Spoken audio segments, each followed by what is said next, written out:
Three leading ladies and Seo-ban are gathered for dinner. But with Pai-young away from home, Mrs. Kim, the stepmother, decides it's the perfect time to start playing dirty. She uses the oldest trick in the book, tempting young Ga with delicious food, trying to lure her over to her house for a meal. But Mrs. Kim has a hidden, calculated agenda. She wants Ga to accidentally run into Ami, the mistress. Her plan? Once Ga finds out about her father's affair, Yushin will be forced to choose his daughter and finally cut ties with Ami. However, the plan hits a snag. Pi-young finds out what's happening through the housekeeper and immediately demands that Ga be brought home at once, no matter what. In the end, Ga is whisked away just seconds before she would have bumped into Ami. Mrs. Kim is absolutely livid. She turns her frustration on Ami, snapping at her for taking forever just to wash her hair. The two of them get into a heated shouting match. Mrs. Kim mocks Ami, telling her she looks like fish gills, but Ami doesn't back down for a second, firing back that Mrs. Kim is nothing but a salty pickle. Meanwhile, the dinner party falls apart. Pai-young leaves early, worried sick about her daughter. Then, disaster strikes for Hae-ryung. Her car is hit by a drunk driver. Seo-ban steps up to help her handle the situation, leaving poor Sayeon sitting all alone at the table. As the silence settles in, Sayeon can help but think about her own broken marriage. Feeling the weight of the world on her shoulders, she sits there sadly, sipping on red wine. By the time Seo-ban returns, Seon is already gone. Seeing the empty wine bottle and the bill that Sayeon had already paid, he's left with a heavy, complicated feeling in his heart. At that moment, Sayeon is in a taxi calling her ex-husband, Park. Now that he and Gabin have broken up, he is too ashamed to face his family and is basically rotting away in a hotel room. Seon leaves him a message, warning him not to do anything stupid. She tells him that with his status, finding a better woman wouldn't be hard. With tears in her eyes, she confesses she still doesn't understand why her family had to be destroyed, blaming it all on that damn affair. She repeatedly tells Park to take care of his health and to stay strong for the sake of their children. Now that Gabin has been snatched away by Dong Ma, Park is finally feeling that knife to the heart pain that Seon felt when she first discovered his cheating. Elsewhere, Dong Ma is pressuring Gabin to pick a wedding date immediately, insisting they shouldn't delay any longer. We then see Yushin drinking. He catches sight of a tattoo on a girl's body, and it triggers a memory. He remembers back when he and Pai-young were head over heels in love. He was so smooth back then, sweet-talking her and even promising to tattoo her name on his body. Pai-young, of course, had refused, but she was so charmed by his devotion that she moved in to kiss him. Back to the present, Pai-young figures out that Mrs. Kim was definitely behind the plot to let Ga meet Ami. She storms over to Yushin's house and confronts her directly, demanding to know what her endgame is. She accuses Mrs. Kim of being willing to break a little girl's heart just to ruin the relationship between her stepson and his mistress. Mrs. Kim, completely remorseless, claims she did nothing wrong. She argues that Ga was going to find out sooner or later anyway. She even has the nerve to praise herself, calling herself simple-minded and claiming she didn't think that far ahead. This sends Pai-young over the edge. She snaps at her, saying that while Mrs. Kim's age is going up, her brain clearly isn't developing at the same rate. Seeing her former daughter-in-law raising her voice and glaring at her, Mrs. Kim explodes, screaming that Pai-young is being disrespectful. She complains that Pai-young isn't seeing things from her perspective, insisting she just missed her granddaughter. Pai-young is speechless at the audacity. She finally asks the big question, "What exactly are your feelings for Yushin? You've never even called him son." She points out that now that Pi-young is out of the way, if Mrs. Kim can just get rid of Ami, she'll have Yushin all to herself. As Pi-young turns to leave, Mrs.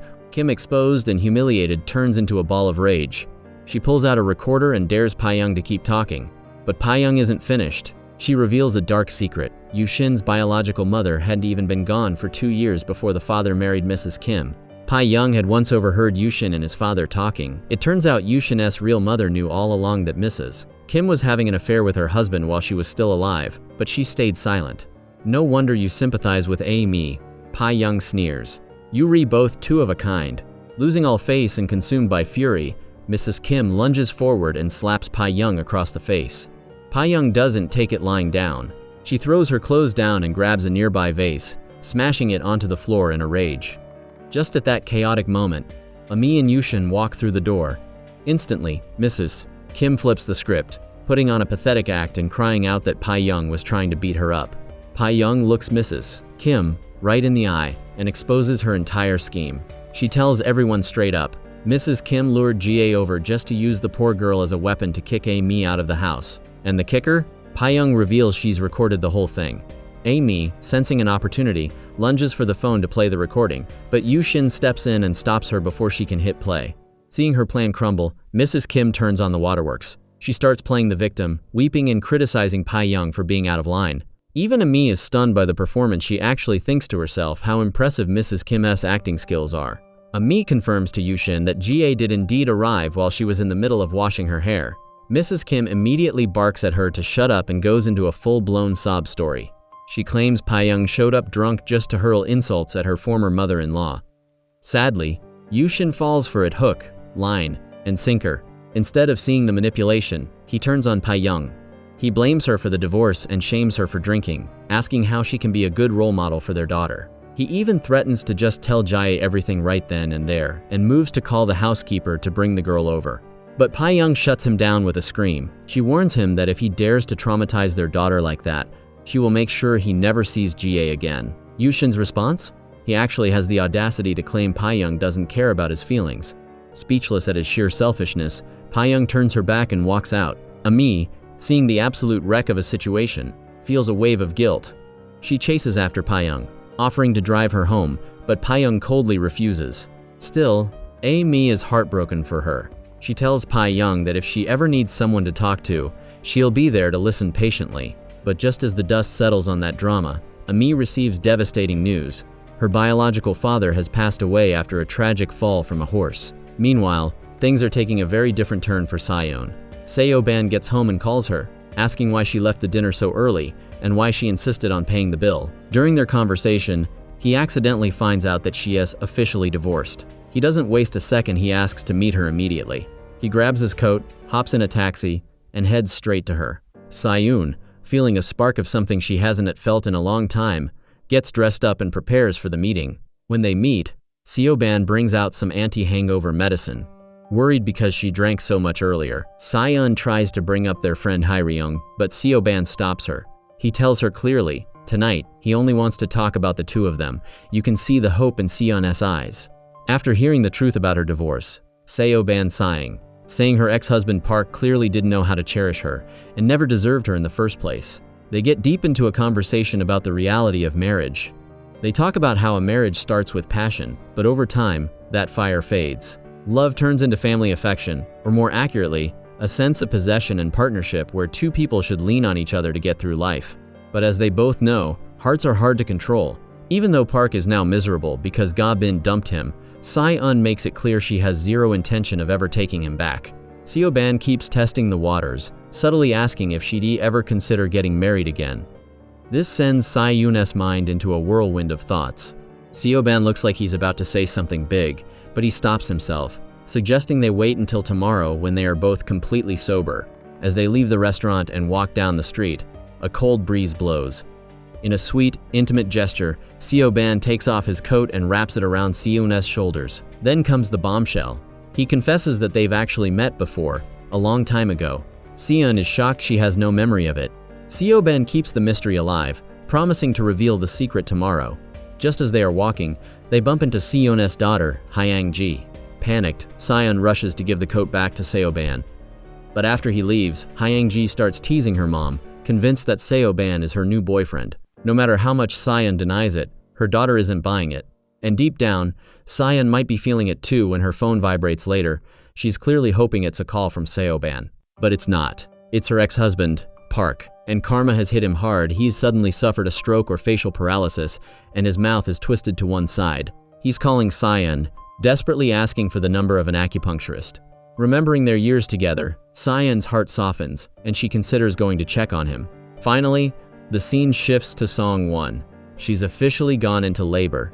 Her parents-in-law are frantically getting ready to rush her to the hospital. Just as they get her to the door, Seo-hyun arrives home just in time. He scoops her up and rushes her to the car. However, a new problem arises. Mr. Pan suddenly gets hit with intense stomach cramps. He and his wife have to stay behind to rest, anxiously waiting for news from the hospital. As Song-won lies in her hospital bed, enduring the labor pains, she waits for the arrival of her baby. Song-won has been waiting for this moment her entire life. Finally, she is about to have a child of her own. She is so overwhelmed with joy that she's crying happy tears, ready to endure any amount of pain for the sake of her baby. Seo Hyun is right there by her side, holding her hand and giving her strength. He reflects on their relationship, thinking back to the first time they were together. He knew even then that she was the one. Song-won holds onto those beautiful memories to push through the contractions. No matter how much it hurts, she refuses to scream. She wants her first act as a mother to be one of strength for her child. Meanwhile, Mr. and Mrs. Pan are at church, desperately praying for a safe delivery. Mr. Pan is secretly holding out hope for a grandson. Back at the hospital, after hours of agonizing labor, Song-won insists on a natural birth. Finally, when it's time to push, she sends Seo Hyun out of the room. He holds her one last time, whispers "I love you" in her ear, and reluctantly leaves. With one final, massive effort, the baby is born. The doctor places the newborn in Song-won's arms, and for a moment, she is the happiest woman alive. Her dream of being a mother has finally come true. But the joy is cut short. Suddenly, Song-won begins to gasp for air. The nurses rush in to take the baby so they can perform emergency CPR, but Song-won clings to her child, refusing to let go. She stares at her baby boy, tears streaming down her face, and then, she takes her very last breath. Outside, the Pan family is blissfully unaware, laughing and imagining their happy future together. When the nurse finally comes out, Seo Hyun eagerly asks if it's a boy or a girl. When he hears it is a boy, the family is ecstatic. But then, Mrs. Pan asks how the mother is doing, and the world comes crashing down. The nurse delivers the news. Song-won didn't make it. Seo Hyun sprints into the delivery room, only to find her lying there, her eyes still open in death. The shock is so great that Mr. Pan literally collapses and faints on the spot. Seo Hyun is a sobbing wreck, begging the doctors to save her. But it's too late. She suffered an amniotic fluid embolism, and there was nothing they could do. But wait, the drama is just getting started, and it's about to get supernatural. The soul of Grandpa Sin, Yushin's late father, has officially possessed young Ga. Under his control, Ga takes a taxi to Yushin's house. The elevator is broken, so she has to take the stairs, where she runs into Amy, who is on her way to church to pray for her own father. Ga walks past Amy with a cold, hollow look. Mi calls her name, but Ga doesn't even blink. Worried, Amy follows her. When they get to the front door, Ga turns around and gives Amy a judgmental look, clearly thinking she looks incredibly weak. Once inside, Ga starts acting exactly like the late Grandpa Sin. As she's talking to Yushin, Mrs. Kim walks into the room. Suddenly, a wave of rage takes over. Ga lunges at Mrs. Kim and tries to choke the life out of her. Luckily, Yushin manages to pull her off. But Grandpa Sin's voice comes out of Ga, screaming at Mrs. Kim, calling her trash, and accusing her of being the reason he is dead. He even demands that Yushin take revenge for him. After the outburst, Ga clutches her chest and faints. Mrs. Kim is absolutely paralyzed with fear, flashing back to the night in the movie theater when her husband died. Amy immediately calls Pai Young, who rushes over. The four of them sit down to discuss the insanity that just unfolded. When Pai Young hears that her daughter was possessed by her late father-in-law, she is terrified and demands every detail. Amy starts to explain what Grandpa Sin said about revenge, but Mrs. Kim quickly cuts her off. She starts her act again, crying and blaming herself, saying her own constant grieving is what kept his spirit from moving on. Amy is speechless at how good of a liar Mrs. Kim is. She catches Pai Young's eye and signals that they need to talk in private. Later, the two women meet secretly. Amy tells Pai Young everything Grandpa Sin said, how Mrs. Kim turned pale and started shaking the moment he accused her. Amy tells her she's convinced the old man died under suspicious circumstances and that Mrs. Kim is the one behind it. Pai Young starts putting the pieces together, thinking back to the night her father-in-law had his heart attack in the theater. Amy suggests hiring a private investigator to dig into the truth, and this time, Pai Young doesn't say no. Back at the house, even though she is shaken, Mrs. Kim is still as cold as ever. She curses the old man's ghost for not leaving her alone, muttering that it was his own sickness that killed him. She vows to keep up her act until the very end. Mrs. Kim is on high alert, determined to make sure Yushin doesn't find a single clue about her past. But her arrogance is still at an all-time high. On her way back, she notices an old man staring at her. Instead of being creeped out, she smugly thinks to herself, "This old guy is clearly mesmerized by my beauty. But please, Mrs. Kim only has eyes for younger guys. She wouldn't give an old man the time of day." But right as she's feeling herself, karma comes for her.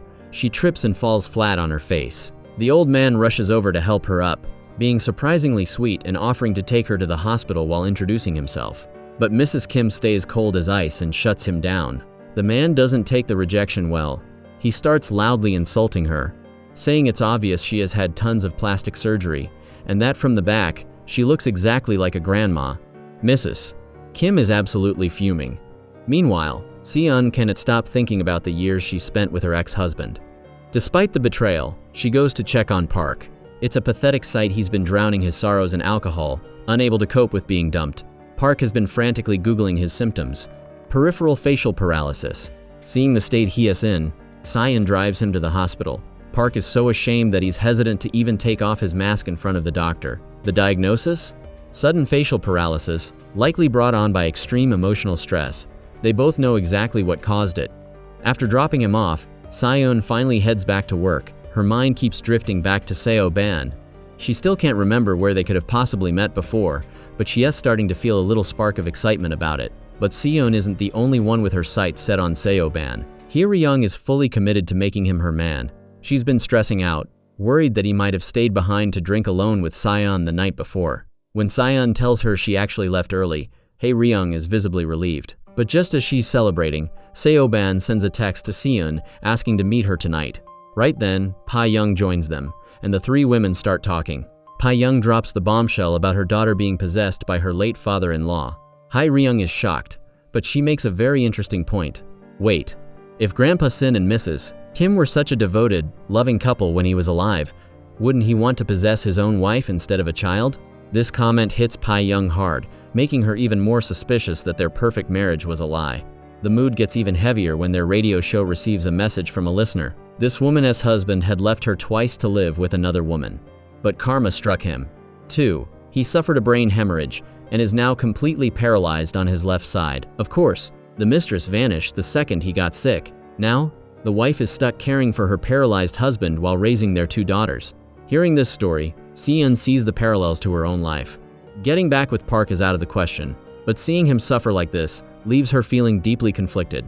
On the other side of town, Ga-bin is still paralyzed by grief over losing her parents. She has no idea that Song-won has died or that Park is suffering from facial paralysis because of her. Dong-ma has been staying by her side, pushing for them to get married as soon as possible. He suggests they have a child right away, believing that a grandchild is the only way his father will ever approve of the union. He says children are a gift from heaven, even suggesting adoption or a surrogate if necessary. When he sees Ga-bin's face go pale at the mention of a surrogate, he quickly laughs it off as a joke. But Ga-bin knows his personality. She knows he might actually be serious. Dong-ma promises that after they marry, he will never make her sad or give her a reason to doubt him. Finally, she manages a smile. But the happiness doesn't last. After a shopping trip, Dong-ma gets a call and tells Ga-bin about Park's illness. Ga-bin is devastated, convinced that she is being punished for her choices. As evening falls, Seon gets all dressed up for her meeting with Seo-ban. This is the moment we've been waiting for. Seo-ban finally reveals their destiny. It turns out they were in the same art class together way back in elementary school. Even though it wasn't for a long time, she left a permanent impression on him. He remembers absolutely everything about her.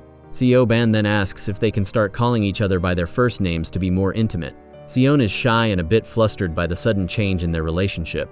But while Seon is out on this romantic date, guess who shows up at her house with a cake? So, Hye-ryung is at Seon's house, and since Seon isn't home, she immediately assumes she has gone to see her ex-husband Park. While she's waiting, she starts chatting with Seon's daughter, Hye-ryung. Hye-ryung is curious and asks about this Seo-ban guy. Hye-ryung doesn't hold back. She tells the girl that he is a good man and, more importantly, he is very attractive. Honestly, hearing this makes Hye-ryung feel so relieved. She's actually rooting for her mom to seize this chance and finally experience the sweetness of a new love. Hye-ryung waits for a while, but eventually gives up and leaves before Seon gets back. Meanwhile, Seo-ban is driving Seon home, and you guys, he is totally whipped. He can barely keep his eyes on the road because he keeps turning to look at her. He drops a major hint. His birthday is the day after tomorrow, and he wants to spend it with Seon and her kids at a restaurant they love. When they arrive at her place, he plays the perfect gentleman, hopping out of the car to open the door for her. He's actually a little worried that he's being too aggressive, thinking it might stress her out since, remember, Seon has only ever loved one man and went straight into marriage. This whole dating thing is clearly overwhelming for her. Before they say goodbye, Seo-ban asks her, "Can I text you when I get home?" And she gives him a shy nod. When she walks through the door, Hyung-ji immediately asks if she was with her dad. Seon is honest and admits she's been in contact with Park recently. Hyung-ji doesn't sugarcoat it. She tells her mom point blank not to be soft-hearted. Seon agrees out loud, but deep down, she's still worried sick about her ex-husband's medical condition. Now, let's talk about the tragedy over at the Pan household. Following Song-won's sudden death, the family is preparing for her funeral. It is a heartbreaking scene. Seo-hyun is literally a shell of a man, sitting on the floor like he's lost his soul. He just can accept that she's really gone. A random girl happens to walk past the funeral parlor and sees Seo-hyun inside, and she immediately calls Hae-ryung to tell her. But the girl doesn't know who died. Hae-ryung frantically calls Seo-hyun, but he doesn't pick up. She finally calls her former in-laws and is absolutely stunned to hear that Song-won has passed away. She rushes to the funeral to pay her respects and comfort Seo-hyun, but on the way back, she can help but think about karma. Good is rewarded with good, and evil is rewarded with evil. But back to our main romance. Seon is reminiscing about her date with Seo-ban, and we finally get the full story. It turns out Seo-ban has been secretly watching over her for years. They had a chance encounter back in college, and when he asked around about her, he found out she had been dating Park since high school. He didn't even know whether to be heartbroken or just plain sad. Later, they met again at the TV station, but he buried his feelings and just stayed by her side as a friend. On their date, Seo-ban gets straight to the point and asks if she ever noticed him. Seon admits he has a total catch and obviously the type every girl wants, but she never dared to think about him because she was a married woman with 2 kids. But Seo-ban doesn't care about that. He tells her that he has always seen her as a woman. He asks her to start treating him like a man from this day forward and to really consider a relationship. Then, he shares the reason he could never forget her. When he was a kid, his parents divorced, and his mother spent every day crying. It deeply affected him. But one day, in an art class, he met a little girl, Seon. She smiled at him and gave him a piece of chocolate.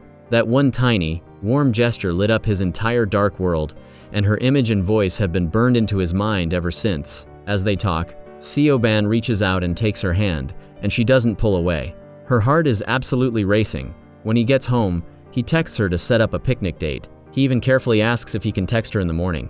Seon replies with a smile, "Can I look forward to it?" When they both get that confirmation, they both grinning like teenagers. Meanwhile, life is a total nightmare for the exes. Park is alone in the bathroom, staring at his twisted, paralyzed face and crying his eyes out. And then there's Yushin. He shows up at Pai Young's house, completely wasted, and starts using his silver tongue again. He's telling her how beautiful she is and how she looks radiant today. Then, while she's not looking, he tries to force her into a hug. Pai Young manages to push him off and moves to another chair, but he won't stop. He begs for her forgiveness, saying that while a new house might be better than an old person is always better than a new one. He tells her he just wants them to be a happy family of 3 again. Yushin is still trying to get back with Pai Young, telling her that if she just forgets about his affair, they can get through this together. Can you believe the nerve? Pai Young isn't buying it for a second. Instead, she drops a bomb. She tells him she thinks there was something very fishy about his father's death in the movie theater, and she suspects Mrs. Kim was involved. But Yushin is completely blinded. He refuses to believe Mrs. Kim would do anything wrong, and insists his dad just died of natural causes. Honestly, he's more obsessed with getting Pai Young back than investigating his own father's death. Yushin refuses to leave and ends up passing out on her sofa. The commotion even wakes up little Ga. To keep things from getting even uglier in front of her daughter, Pai Young reluctantly lets him stay the night. But don't worry, she's got a plan. She sends a text to the mistress, Amy, and gives her the passcode to the house. When Yushin wakes up the next morning, guess who is sitting right there? Amy. Pai Young had already left and let the mistress in to deal with him. Amy uses the opportunity to reclaim a photo of Grandpa Sin and takes it back to Yushin's house. When Mrs. Kim gets home and sees a memorial altar set up for her late husband, she literally starts shaking with fear. Amy insists on paying respects to her father-in-law, which sends Mrs. Kim into a blind rage. She screams that Amy has no right to do this and says she's going to a temple to pray instead. Little does she know, Grandpa Sin's ghost is standing right there, looking at the woman who killed him with pure disgust. As Amy keeps poking at Mrs. Kim, the older woman tries to tear down the altar. But out of nowhere, Grandpa Sin's ghost literally pushes her to the ground. Amy secretly loves it and mocks her, saying the ghost clearly just wants to be close to his loving wife. Fuming, Mrs. Kim curses Amy to hell, But Ami doesn't care. She leaves to go find her best friend, Song-won. But when she arrives, she sees Seo-hyun's parents in full funeral black. Her jaw drops as she learns the tragic news: Song-won is dead. Meanwhile, let's check in on Seon. While she's home cutting kimchi, she starts remembering how her ex-husband, Park, used to love her cooking. Thinking about him rotting away in a hotel eating instant ramen makes her soft-hearted. She decides to bring him some food and even helps clean up his messy place. But Park? He's still a piece of work. He reminds her not to tell the kids about his facial paralysis, and when Seon agrees with a bit of an attitude, he gets offended. He actually has the gall to ask, "Am I not even as good as a stranger to you now?" Seon is heated. Seeing him cry makes her even angrier, like, "You brought this on yourself. Why are you crying?" She turns to leave, but before she hits the door, he actually asks her to bring him some soybean stew next time because outside food doesn't taste good. The sheer lack of remorse is actually mind-blowing. Seon is left completely speechless. Back at home, the kids, Hyang-ji and Gu-ram, are talking about their parents. Gu-ram feels bad for his dad's current situation, but Hyang-ji is firmly team mom. She asks her brother how he'd feel if their mom started dating again. Gu-ram thinks it's absurd for a woman her age with kids to have a boyfriend. Hyang-gi isn't having it. She calls him out for being selfish, pointing out that if their dad could have a whole affair, their divorced mom definitely deserves to find happiness, regardless of her age. Finally, we have the delusional Hae-ryung. She calls Seo-ban, lying about having sleep paralysis just so she can visit his house and scout out the neighborhood to move in. She walks into his place and starts having this elaborate fantasy about the two of them drinking red wine on the balcony and looking at the city lights. In her head, the vibes are steamy, but in reality, it is a total cringe fest. Seo-ban is cold, polite, and keeps his distance. While he's in the other room taking a call, Hae-ryung spots a birthday card on the table and makes a mental note of the date. She then pretends to be starving and asks him out to dinner, fully expecting a yes. But Seo-ban shuts her down instantly. He tells her he has an appointment at a hair salon. He basically tells her, "You can stay and eat with my housekeeper if you're hungry," and leaves. Hae-ryung is still trying so hard to make a move on Seo-ban, but it is not going well. During their car ride, she keeps trying to strike up a conversation, but he's just giving her cold, polite, one-word answers. He is clearly not interested in getting to know her. Hae-ryung leaves feeling totally frustrated, but she did manage to steal one piece of intel: his birthday. She immediately runs to P-young and brags about it, claiming she'll represent the group by giving him a surprise gift tomorrow night. She then calls Seon and invites her to dinner the next day, likely to keep her away from Seo-ban. Meanwhile, Seo-ban calls his brother, Dong-ma. Their dad had just called to check in, and it sounds like he's finally stopping his opposition to Dong-ma's marriage to Ga-bin.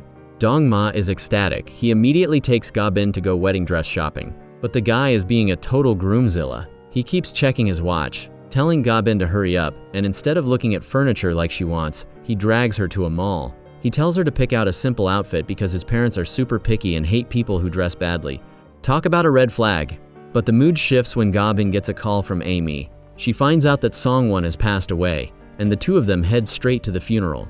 Back at Seon's house, things are getting much more romantic. Seo-ban sends her a massive bouquet of roses. Seon is glowing as she texts him her thanks. He calls her, his voice all soft and sweet, asking if she liked them, and promising an even better gift next time. Seon is smiling ear to ear, even promising to cook him breakfast. The chemistry is absolutely off the charts. But then, a weird twist. When Seo-ban goes to a restaurant for dinner, a woman spots him and calls him Appa A, term for an older brother or close male friend. Who is she? Well, we find out she is a close friend of his, the same woman who actually introduced him to Song-won for Chinese lessons. Because of this connection, Seo-ban decides to go to Song-won's funeral to pay his respects, and this is where the tea gets spilled. At the funeral, Seo-ban runs into Amy and Ga-bin. He recognizes Amy as the girl who was at the musical with Yu Shin. As they talk about Song-won, Amy suddenly starts dragging Hae-ryung through the mud. She tells Seo-ban that Hae-ryung is a total two-faced snake. She exposes how Hae-ryung held that fake press conference to look like a victim, while behind the scenes, she was snatching up money and a luxury villa from her in-laws. Ami scoffs at how Hae-ryung pretended to be classy by hugging Seo-hyun and wishing him well, claiming she didn't care about the affair at all. She only cared about the payout. Seo-ban sits there quietly taking it all in. He doesn't badmouth his colleague, but as he leaves, he lets out a heavy, disgusted sigh. Later, back at home, he thinks about how kind and gentle Song-won was, and then compares her to the fake mask Hae-ryung wore at the press conference. He is so repulsed that he grabs the flowers Hae-ryung gave him and chucks them straight into the trash. Over at the Yushin household, things are just as messy. Yushin is playing the dutiful son, helping a bedridden Mrs. Kim eat. She's soaking up the attention while complaining about Amy for not cooking for her. When Amy finally gets home, a massive fight breaks out. Mrs. Kim announces she wants to clear out her late husband's altar and move it to a temple because she can live with a ghost. Amy calls her out on her BS immediately. "I thought you said you loved your husband so much?" she mocks. "If he doesn't want to leave, you should keep the altar at home." She stares Mrs. Kim down, and when the older woman glares back, Amy pretends to be scared, saying, "I bet you gave Grandpa Sin that same scary look in the movie theater." She even sarcastically suggests moving the altar into Mrs. Kim's bedroom so the loving couple can be together forever. Grandpa Sin's ghost is not playing around. He's been silently watching Mrs. Kim's every move, knowing she is trying everything in her power to kick him out of the house. But he makes a terrifying vow. If he is going down, he is taking her with him. When Mrs. Kim tries to remove his photo from the house, Grandpa Sin's spirit literally headbutts her. She is hit with a sudden, sharp pain and realizes with a chill that the old man has no intention of ever leaving.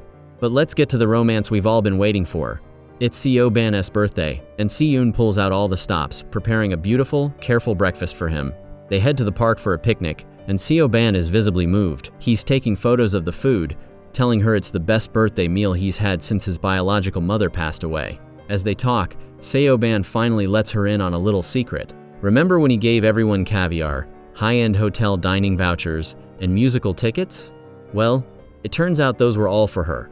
He wanted to give her these gifts but didn't want to make his feelings too obvious, so he bought them for Hae-ryung and Pae-young too, just to make sure Si-yoon got them. Si-yoon is touched beyond words and realizes she wants to give him something special too. However, there's a spy in the mix. Dong-ma sends his assistant to deliver a birthday cake to Seo-ban, and the assistant immediately reports back. Seo-ban is having coffee with a very plain-looking woman in her 42nd or 52nd. Dong-ma is shocked. He can't believe his elite brother is dating an ordinary ajumma. When the date ends, Seo-ban gives the cake to Si-yoon to take home to her kids. In return, she gives him peonies, the flower of a dignified man. It is a beautiful, lingering goodbye, as they promise to text each other later. When Si-yoon gets home with the cake, seeing her kids so happy makes her feel a deep, genuine joy. Meanwhile, over at Pae-young's, things are a bit more complicated. Her daughter Jie tells her, "I want to marry someone just like Dad." Pae-young is devastated inside but can tell her daughter the truth about Yushin's cheating. Instead, she gives her some heavy life advice. "If your parents ever disappoint you, I hope you won't be hurt. No matter what storms come, you have to walk your own path and be strong." Jie is confused, having no idea why her mom is being so dramatic, especially since she's about to go spend the day at a bookstore with her dad. Now, for the climax. Hae-ryung is still plotting. She organizes a surprise birthday party for Seo-ban and gets Pae-young to help. They lure Seo-ban out under the guise of a fundraising event, and Hae-ryung tricks Si-yoon into coming to the location as well. Si-yoon is the first to arrive at the villa. She's stunned by the decorations, the feast, and the cake, wondering what big holiday she missed. Then, Pae-young leads Seo-ban into the dark room. Surprise! The lights flash on, and Hae-ryung is there with the cake. Si-yoon finally realizes this was all Hae-ryung's plan. As Seo-ban blows out the candles, the internal monologue is wild. Seo-ban wishes to spend the rest of his life with Si-yoon, while Hae-ryung wishes to marry Seo-ban. After the wish, the gifts come out. Hae-ryung gives him a scarf and tries to put it on him, but he skillfully dodges her, leaving her looking awkward. Pae-young gives him perfume with a smirk on her face. The three women sit there, with Hae-ryung and Pae-young taking turns trying to dominate the conversation with Seo-ban. Si-yoon just sits there quietly, listening. But Seo-ban isn't going to let his woman be ignored. In a massive mic drop moment, he looks at everyone and announces, "From this day on, Si-yoon and I are officially dating." The room goes dead silent. Hae-ryung and Pae-young look like they've seen a ghost. They absolutely cannot believe it. Furious and humiliated, Hae-ryung gets up and starts pounding drinks, unable to accept that she lost to ordinary Si-yoon. After the awkward dinner, Seo-ban leaves with Si-yoon. As they walk away, Si-yoon tells him she thinks he should have gone public with their relationship so soon. But for Seo-ban, there's no turning back now. Seo-ban is officially done playing games. He makes it clear to Si-yoon that he's finished accepting kindness from other women just to be polite. He takes her hand, showing her that he is 100% committed to them. As they are saying goodbye, he playfully asks, "Did I do okay today?" When she tells him he did great, he asks for a reward. Seo-ban steps in and gives him a long, tight hug. Seo-ban is clearly loving it, and Seo-ban heads home with a glow of pure happiness on her face. Meanwhile, her ex-husband Park is living in a total fantasy world. He has no idea she has a new man. He's actually banking on the fact that Seo-ban is a soft-hearted, sentimental person, convinced he can eventually win her back. Oh, he is in for a rude awakening. But while Seo-ban is happy, Hae-ryung is absolutely fumming. She storms over to Pa-young's house to complain, unable to believe that Seo-ban and Seo-ban kept their relationship a secret from her. She starts trashing Seo-ban, calling her two-faced and accusing her of intentionally putting Hae-ryung in an embarrassing position. She feels like a total fool for publicly chasing a man who was already taken by her friend. Pa-young, who has seen it all after Yoo Shin-'s affair, tries to calm her down. She talks about how life is unpredictable and urges Hae-ryung to just accept reality. Back at his place, Seo-ban is looking at the peonies Seo-ban gave him, still buzzing from their hug, when a drunk Dong-ma crashes the party. Dong-ma immediately tells his brother to end things with the Ajumma, Seo-ban. He warns him that their father will never approve, especially since Dong-ma's own drama with Ga-bin is already making things tense with the family. But Seo-ban isn't having it. He doesn't care what his father thinks. He tells Dong-ma he is dead serious about Seo-ban, even if she's a divorcee. Dong-ma, meanwhile, is still struggling with his own trauma, confessing that he can't sleep because that scream from the hospital is still echoing in his head. Over at the Pan house, Seo-hyun is still drowning in grief over Song-won, half convinced her ghost is still in the room with him. But leave it to Mr. Pan to make things weird. He's so obsessed with the baby getting breast milk that he actually asks his wife if she still has any milk left. Yeah, her face said it all, totally speechless. In a surprising move, Mrs. Kim finally takes Mia's advice and goes to her husband's altar. She cries and begs for his forgiveness, talking about how she gave him 40 years of her life and served him faithfully. Seeing her cry so hard, Grandpa Sin's ghost actually starts to feel a little bit of pity for her. But then, things get absolutely unhinged. Mrs. Kim goes for a swim to ease her back pain and spots Seo-ban at the pool. She's thirsting over his muscular body when suddenly, Grandpa Sin's ghost possesses Seo-ban's body. Possession. Seo-ban starts walking toward Mrs. Kim, his head filled with memories of their old intimate moments. Mrs. Kim is thrilled. She thinks she is actually seducing the young, handsome Seo-ban. He invites her over for some high-end red wine, and she even suggestively says, maybe something stronger? They get to his house. He opens the wine, and Mrs. Kim is practically swooning. She's comparing him to Yoo Shin, thinking how much better Seo-ban is since he's single and the age gap isn't that big. Possession. Seo-ban leans in close, as if to kiss her. Mrs. Kim shuts her eyes in anticipation, waiting for the romance. But then, Grandpa Sin remembers the theater. He remembers her sitting there, watching him die and doing nothing. In a split second, the lust turns into pure, violent rage.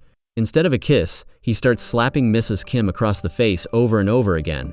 Terrified and humiliated, Mrs. Kim scrambles to grab her things and runs out of the house as fast as she can. Finally, we go back to the showdown between our three leads. Hae-ryung is still laying into Seo-ban, demanding to know why she wasn't honest about the dating. She screams that Seo-ban made her look like a joke while she was openly pursuing Seo-ban. Hae-ryung's eyes are full of literal hatred. Luckily, Pa-young stays in the middle, acting as a mediator, so Seo-ban can finally get a word in and explain herself. Seo-ban finally tells the girls the truth about her childhood connection with Seo-ban. She explains it was a miraculous destiny that started when they were kids, and is only now blooming into something more. But Hae-ryung? She is not buying it. She's interrogating Seo-ban, questioning if she even really has feelings for him. Seo-ban stands her ground and admits that, yes, she does love him. Hae-ryung forced a fake congratulations out of her mouth, but let's be real, her face looked like she just swallowed a lemon. Then Hae-ryung suggests they throw a farewell party since Seo-ban is leaving his job. Seo-ban calls him up, and since he's back to his normal self after that weird ghost possession incident at the pool, he immediately agrees to meet.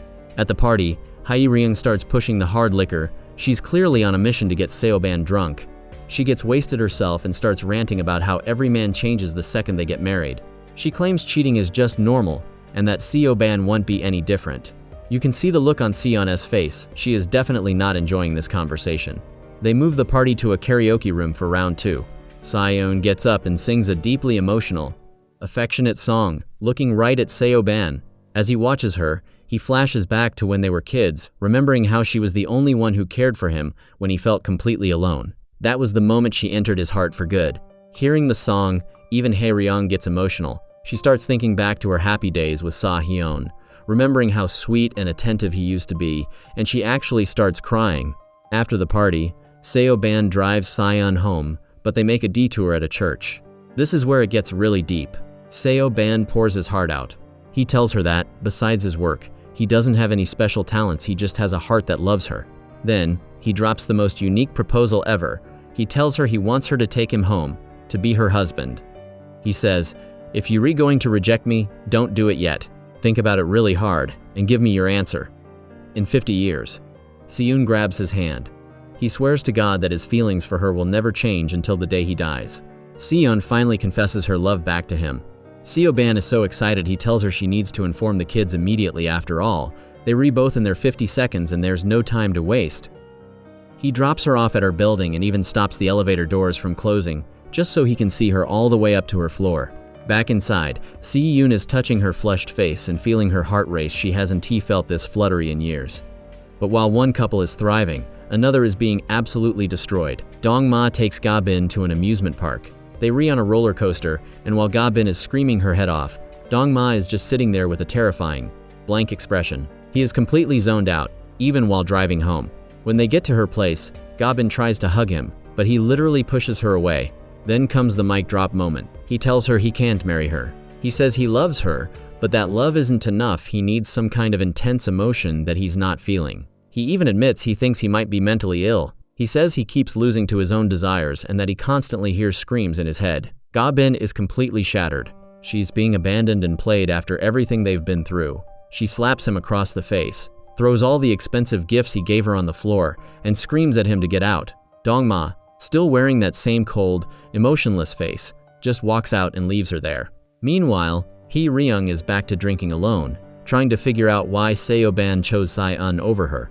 She convinces herself that Seo-ban must have been intimidated by her and chose the ordinary woman instead. Across town, Sa-hyun's parents have brought the baby home. Mr.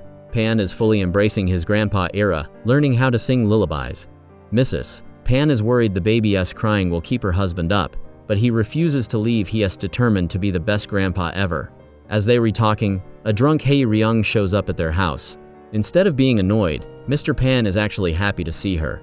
He's secretly hoping she and Sa-hyun will get back together so she can be the mother to his grandson. Hee-ryung says she feels bad that the baby doesn't have a mother and asks to see him. When she sees the baby in the crib, she genuinely likes him and asks what he needs for her to bring next time. Mrs. Pan tries to be polite and say nothing, but Mr. Pan kicks her under the table. He's not missing this chance. He starts listing off everything: formula, diapers, you name it. After a quick chat, Hee-ryung heads out. Over at the Pan house, Mr. Pan is officially trying to play matchmaker. He's determined to get Sa-hyun and Hee-ryung back together. In his head, it is a win-win. His son gets a wife, and his grandson gets a mother. He even hopes that if they get along, Hee-ryung might eventually have a baby of her own. But Mrs. Pan is not having it. She points out that Sa-hyun is still grieving Song-won, and she's terrified that Hee-ryung would be a wicked stepmother to the baby. Plus, she still hasn't forgiven Hee-ryung for her fake behavior in the past. But Mr. Pan is stubborn. He's willing to overlook everything just to fix the family. Meanwhile, Sa-hyun is living in a nightmare. He's constantly thinking of Song-won and even has a terrifying dream where he's at the altar marrying her. But suddenly, her beautiful wedding dress turns into a black funeral shroud. He wakes up in a cold sweat, convinced that Song-won's spirit hasn't left him. He is drowning in regret, wishing he had given her a proper wedding while she was still alive.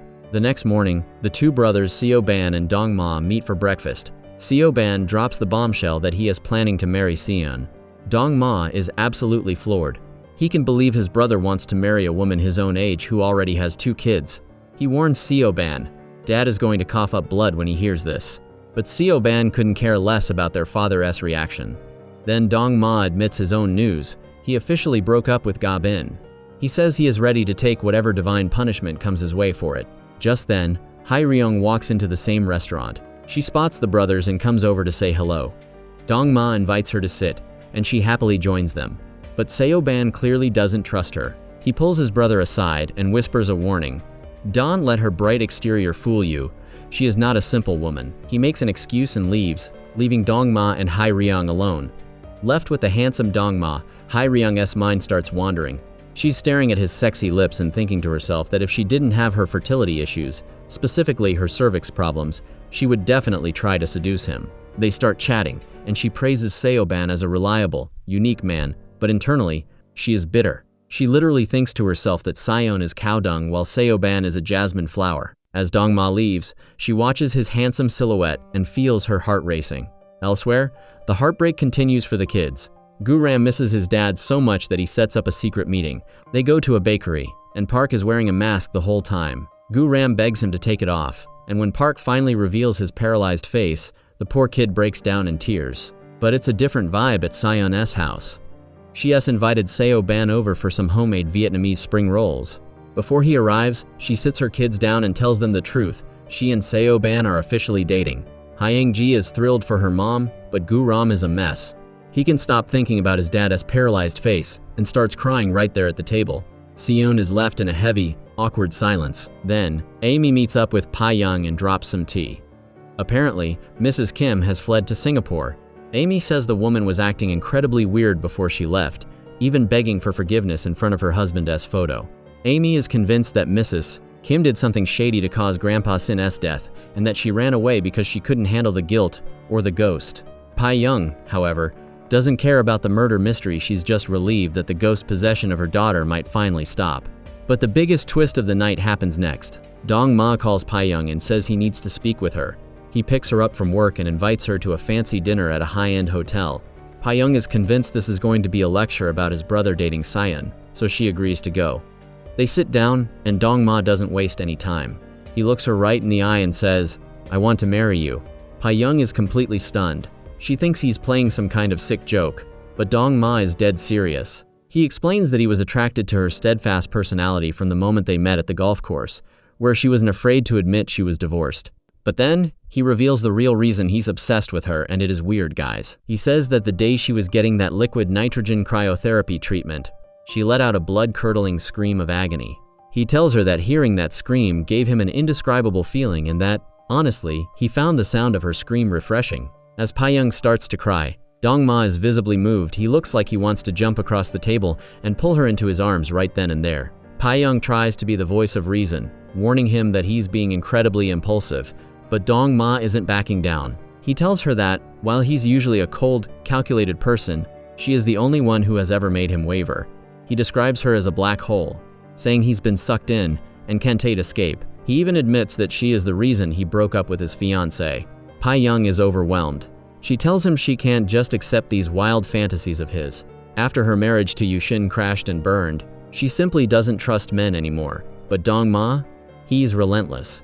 He urges her to just give him a chance, confidently stating that since he's so perfect, she is bound to fall deeply in love with him. He honestly confesses that while he's dated tons of women, she is the only one who has ever made him feel this desperate and deep connection. Just being in the same room as her, he says, makes him happy. He's not even sure if love is the right word. It's something more powerful and indescribable. He is determined to turn this into a real relationship. Pai Young accuses him of being selfish and not caring about her feelings, but Dong Ma shamelessly flips it back on her. He says the only reason he is being so pushy is that he cares about her feelings and wants her to understand how he feels. Then, he goes back to the scream. He tells her that he had a fresh impression of her from their first meeting, but when he ran into her at the dermatology clinic and heard that agonizing scream during her treatment, it shook his entire body and soul. It sparked a primal desire in him to live under the same roof as her and become a family. Even though his logic sounds absolutely wild, Pai Young doesn't get up to leave.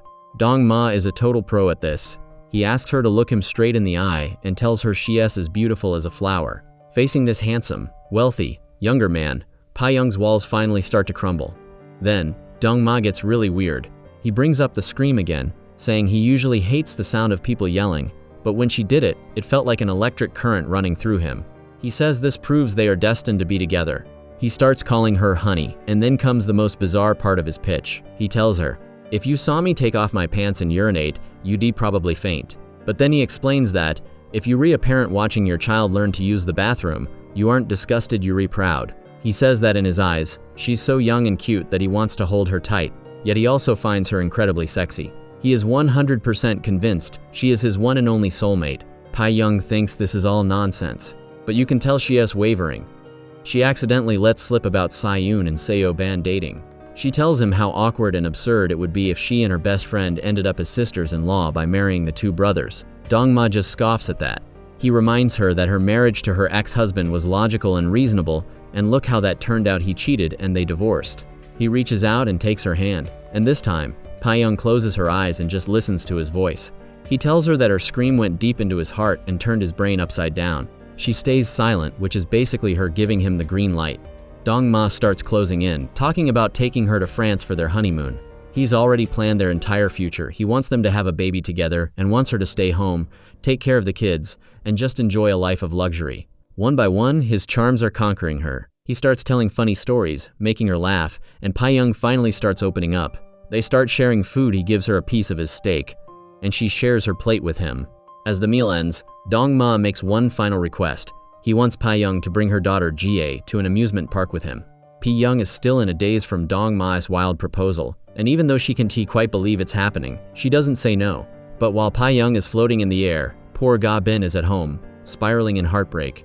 She's drinking alone, turning her agony into music, and pouring her soul into a sad piano ballad. On her way home, Pae-young calls her daughter, Jie, and tells her they are going to the amusement park. Jie is beyond excited and immediately tries to call her dad, Yushin. She wants the perfect family of 3 outing. But guess what? Yushin is at the movies with his mistress, Amy. He sees the call and ignores it, leaving poor Jie feeling totally disappointed.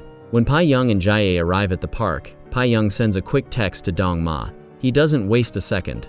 He rushes to the ticket booth and starts following them like a romantic secret agent. Get this, he actually puts on a full pirate costume so he can sit right next to them without being recognized. As they fly through the air on the rides, he's just sitting there with a huge grin, soaking in Pae-young's blood-curdling screams. It's almost like he's doing a scream test. He probably brought Ga-bin here before just to see if her scream gave him the same thrill, and clearly, it didn't. Meanwhile, Yushin and Amy head home. With Mrs. Kim out of the house, Amy suggests they investigate Grandpa Sinna's death. She even wants to trick Mrs. Kim into going to the hospital so they can hypnotize her and get the truth. But Yushin isn't having it. He's a total mama-s boy when it comes to the stepmother who raised him. He refuses to believe she'd hurt his father and doesn't want to repay her kindness with suspicion. Amy gets a little jealous, joking that between her and Pae-young, Yushin's real first love is clearly Mrs. Kim. Honestly, it's a little creepy. Back at the park, Yushin finally tries to call his daughter back, but Jie is having too much fun and doesn't hear her phone. Dong-ma is still trailing them in his pirate gear, fantasizing about what it'll be like when they are a real family.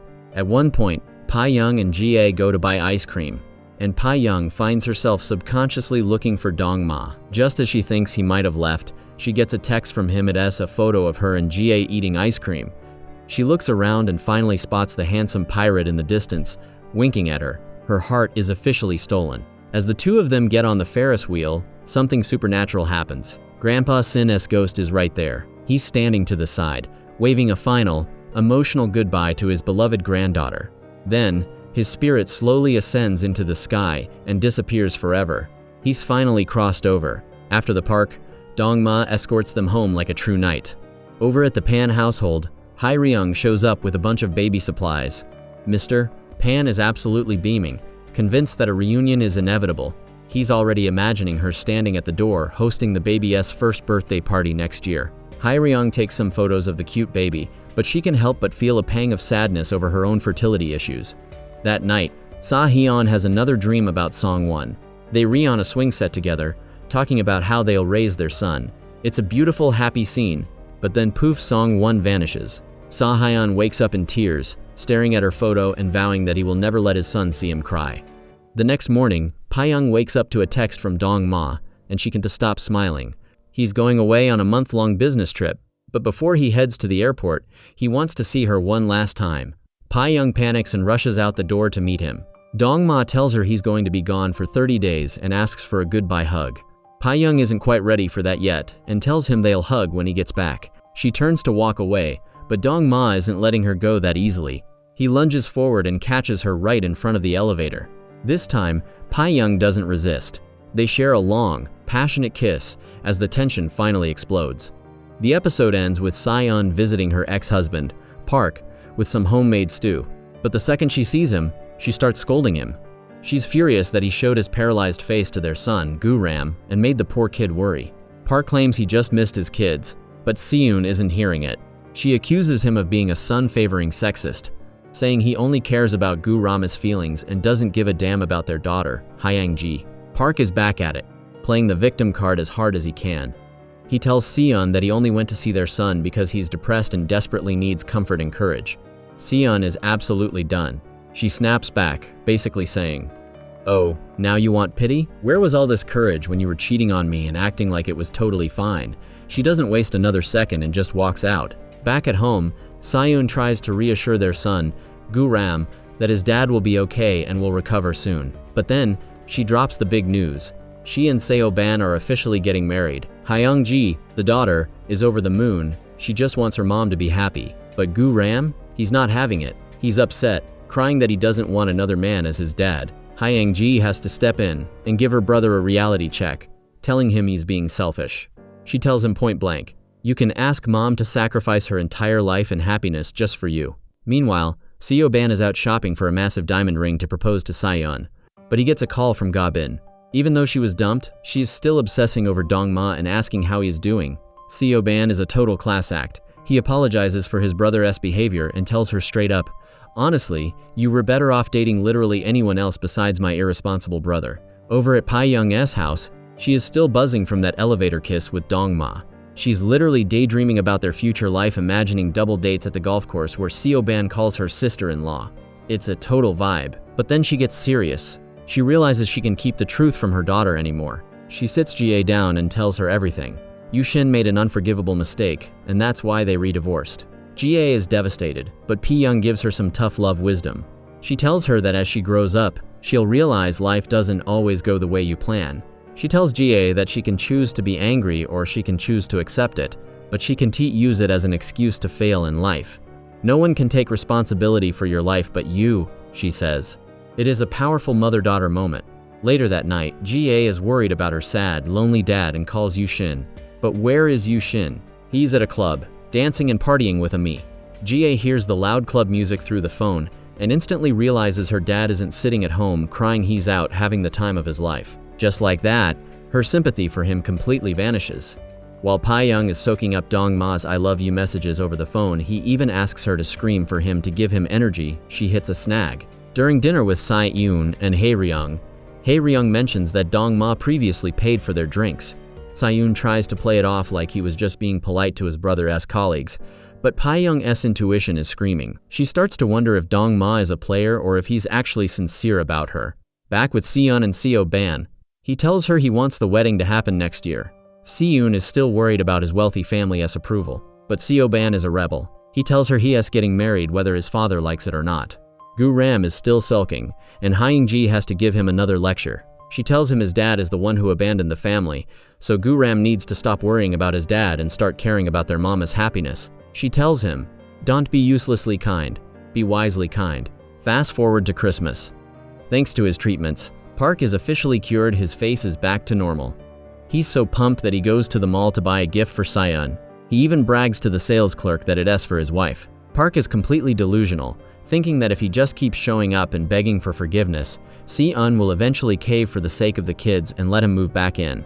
Seon, who is finally rocking that massive diamond ring Seo-ban gave her. Her daughter, Hyang-ji, sees it and is honestly so happy for her. She tells her mom that she has worked her entire life for the family and deserves to be loved by a good man. She even gives her mom a bit of a glow-up pep talk, telling her to stop dressing so plainly and start wearing more feminine, stylish clothes. This really gets Seon thinking. She realizes that she's still a woman who loves beauty and fashion. She just sacrificed all of that for years to take care of everyone else. Now, looking back, she actually feels like she needs to thank her ex-husband. If he hadn't been so determined to get a divorce, she never would have found this true happiness. Talk about a plot twist, thanking your ex for cheating. Meanwhile, the mess over at Seo-hyun's house is getting deeper. Hae-ryung stops by to visit the baby and ends up putting him to sleep. Seeing her with the child, Seo-hyun's parents start testing the waters. They basically beg her to reunite with Seo-hyun, arguing that there are no big issues between them anymore. They tell her, Song-won is gone, so you don't have to be suspicious of Seo-hyun anymore, Mr. Pan even tries to justify the affair by saying that, as long as a person is a man, it's hard to avoid the mistake of cheating.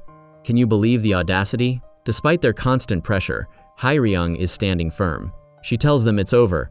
To shut them up, she makes an excuse and leaves, only to run into Seo-hyun in the hallway. He doesn't even acknowledge her, he just walks past her like she is a ghost. Hae-ryung is disgusted. She thinks to herself that she'd have to be insane to remarry a living corpse like him, and that he deserves every bit of his divine punishment. Mr. Pan realizes after that talk that Hae-ryung has zero interest in coming back, and he is disappointed. But he is already moving on to plan B. Finding a new woman for his son, Mrs. Pan thinks Seo-hyun is too heartbroken over Song-won to even think about another woman, but Mr. Pan thinks otherwise. He believes if he just pushes a new girl into Seo-hyun's life, feelings will eventually develop. Now, let's go to the bookstore, where a major confrontation goes down. Yushin and Amy are strolling around, totally unaware that Jae is there with the Gu-ram siblings. Jae sees her dad with the mistress with her own 2 eyes. Yushin gets a phone call and ducks out early, leaving the 2 of them alone. Jae isn't intimidated. She walks right up to Amy and demands to know the truth. Amy doesn't hold back. She bluntly admits she is Yushin's girlfriend and that they are currently living together. She even tells the young girl that they are planning to get married soon and that she hopes they can all be close in the future. Poor Jae is absolutely shell-shocked. It's a total villain move from Amy. Later, our 3 leading ladies gather to catch up. Hae-ryung is obsessed with Seo-hyun's engagement, grilling her on the details. Did he propose? How many carats is the diamond? Are you moving into his mansion? But then, the conversation turns to Seo-hyun's baby. This is when Pyong and Seon find out that Song-won died right after giving birth. They are horrified. As mothers themselves, they feel terrible for the baby who will never know his mom and for the elderly parents who are now stuck raising a newborn. But Hae-ryung? She's literally glowing with joy. She calls it karma for Seo-hyun and the homewrecker. She calls Seo-hyun's parents shameless for wanting her back after they were so cozy with the mistress. Even Seon, who usually stays quiet, thinks Hae-ryung is being way too cruel. But wait, Hae-ryung has a new master plan. She's decided that since she still has a chance of getting pregnant, she's going after the younger brother, Dong-ma.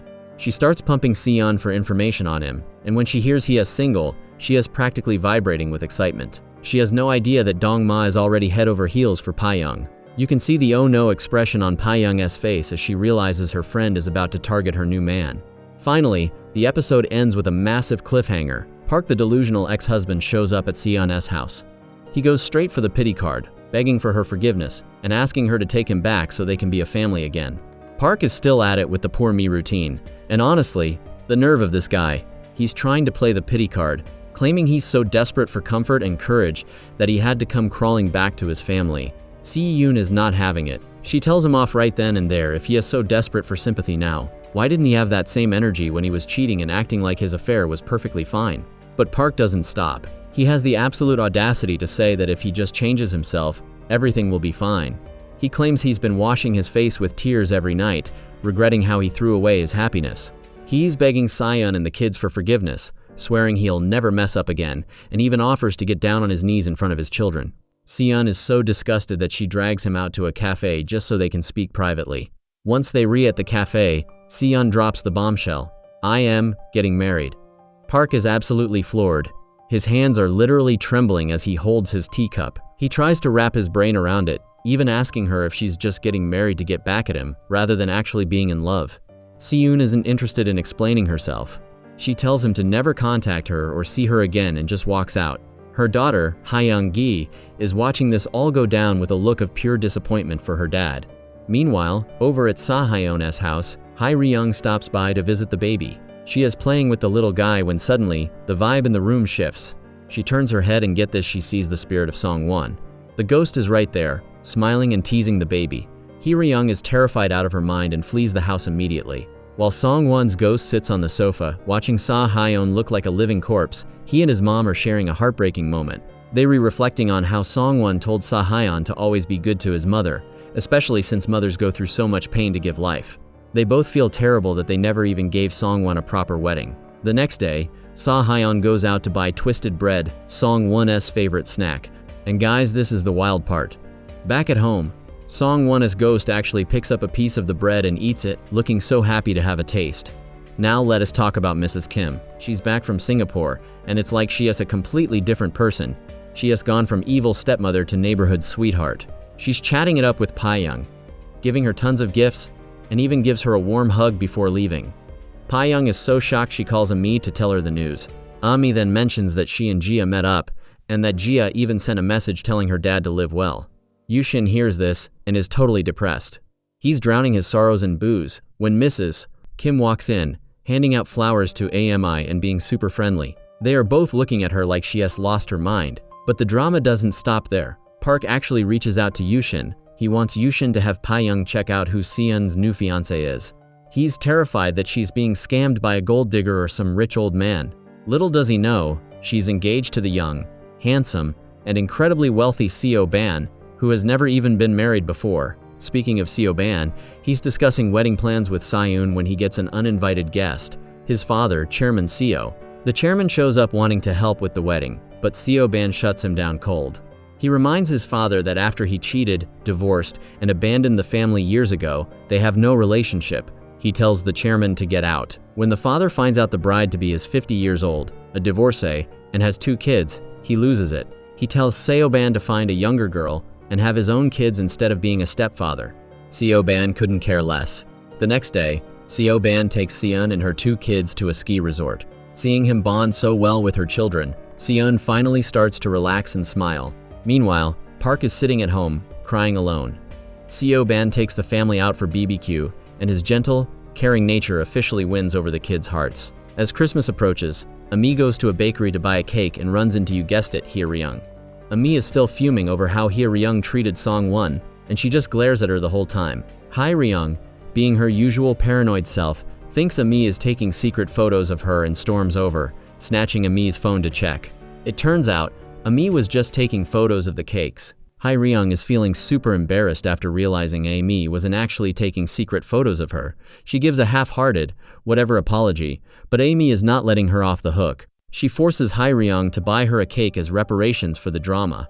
Later, Ami takes the cake over to her friend Ga Bin and brags about how she totally put Hye Ryung in her place. Meanwhile, Hye Ryung is still fuming. She remembers seeing Young talking to Ami before, so she calls Young up, desperate to dig up some dirt on this girl. Just as Young hangs up with Hye Ryung, guess who shows up?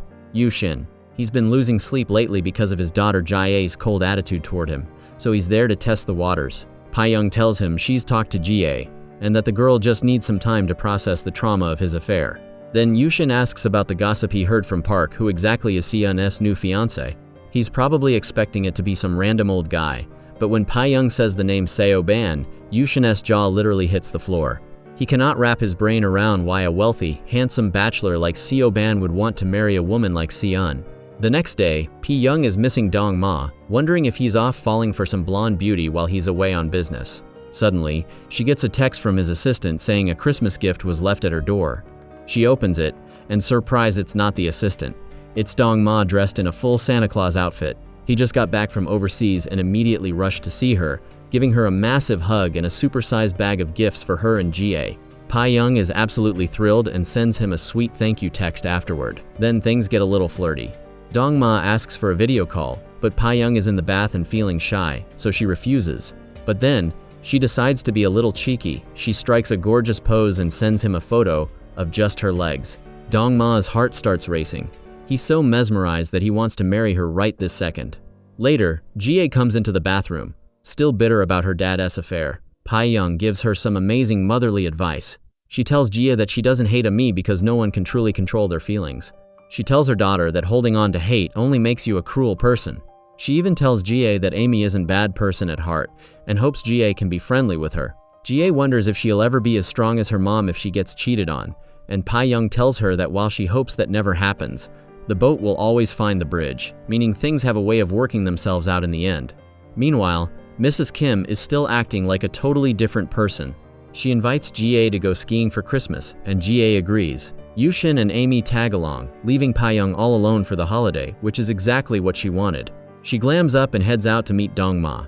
During their date, Dong Ma pulls out that leg photo she sent him earlier. He teases her, saying he's young and full of energy, and that looking at the photo gives him all sorts of infinite thoughts. Young is blushing like crazy. Then, he takes her to a luxury jewelry store and buys her a massive diamond ring, a necklace, and a pair of matching earrings. Young is absolutely stunned. They head to a high-end restaurant for dinner. When the waiter brings the wine list, Dong Ma turns it down. He looks Young in the eye and tells her, "I don't need wine, I'm already drunk on you. Pai-young smiles and playfully writes the word master on his hand.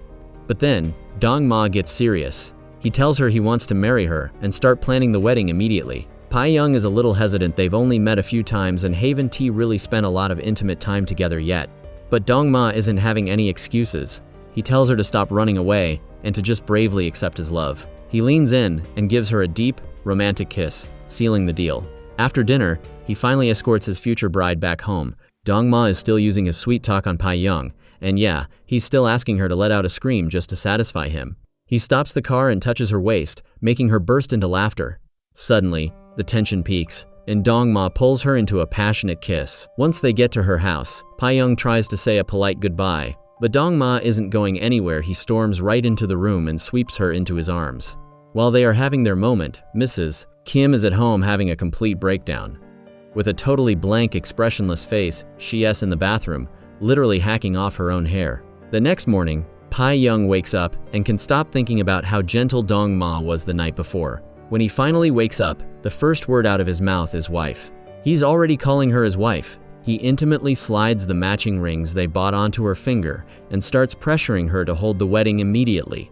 Every other word out of his mouth is wife, this and wife, that. Pai-young is slightly overwhelmed by how fast he's moving, but honestly, she's loving every second of it. She tells him she needs to talk to her daughter, Ga, before they make it official. Meanwhile, Ga wakes up and finds the main bathroom occupied, so she goes into Mrs. Kim's bathroom and finds a floor covered in cut-off hair. When Yu-shin sees that his first love has cut her signature long hair, he is devastated and furious. He storms out of the house in a rage. Yu-shin's first instinct is to call Pai-young. He claims he's worried about her being home alone on the holiday and wants to come over. Pai-young shuts him down instantly. She doesn't need his pity company anymore. The second she hangs up, she pulls out her massive diamond ring and looks at it with a face full of pure bliss.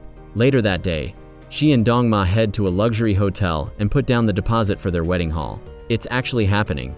Over on Seon's side of the world, Chairman Seo-ban's dad finally shows up.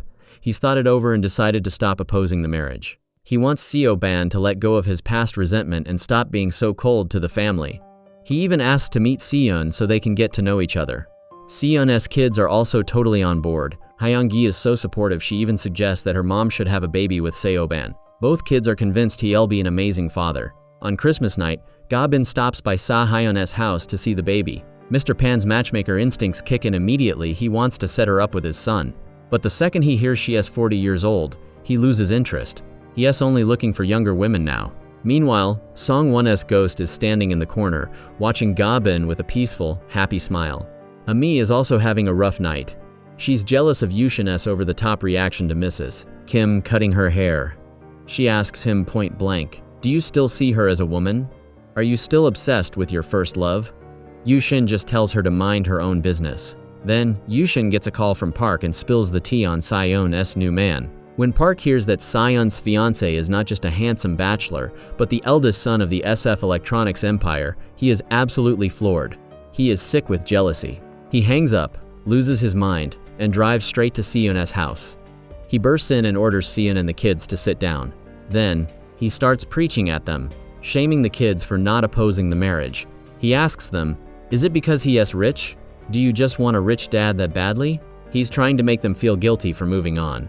Seon stands up for her children, asking Park if he bothered to ask for the kids' permission when he was cheating and forcing a divorce. Park has the nerve to say it's different. He starts interrogating the kids, asking if they really going to call another man dad. He is clearly trying to manipulate the kids into ruining Seon's happiness. He even claims that he never forced the kids to call Ga-bin mom.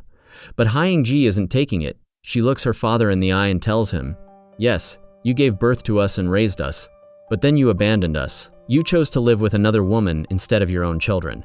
You have zero right to interfere in Mom's life now." Park starts crying about how everyone makes mistakes and says that if he admits he is wrong, he should be forgiven. He tries to claim that Seo-ban is probably a bad person underneath it all. Even little Gu-ram has had enough and starts defending Seo-ban. Seeing that he's lost the battle, Park throws out one final, desperate threat. "I don't care if you get remarried, Seon, but you are not taking my children with you."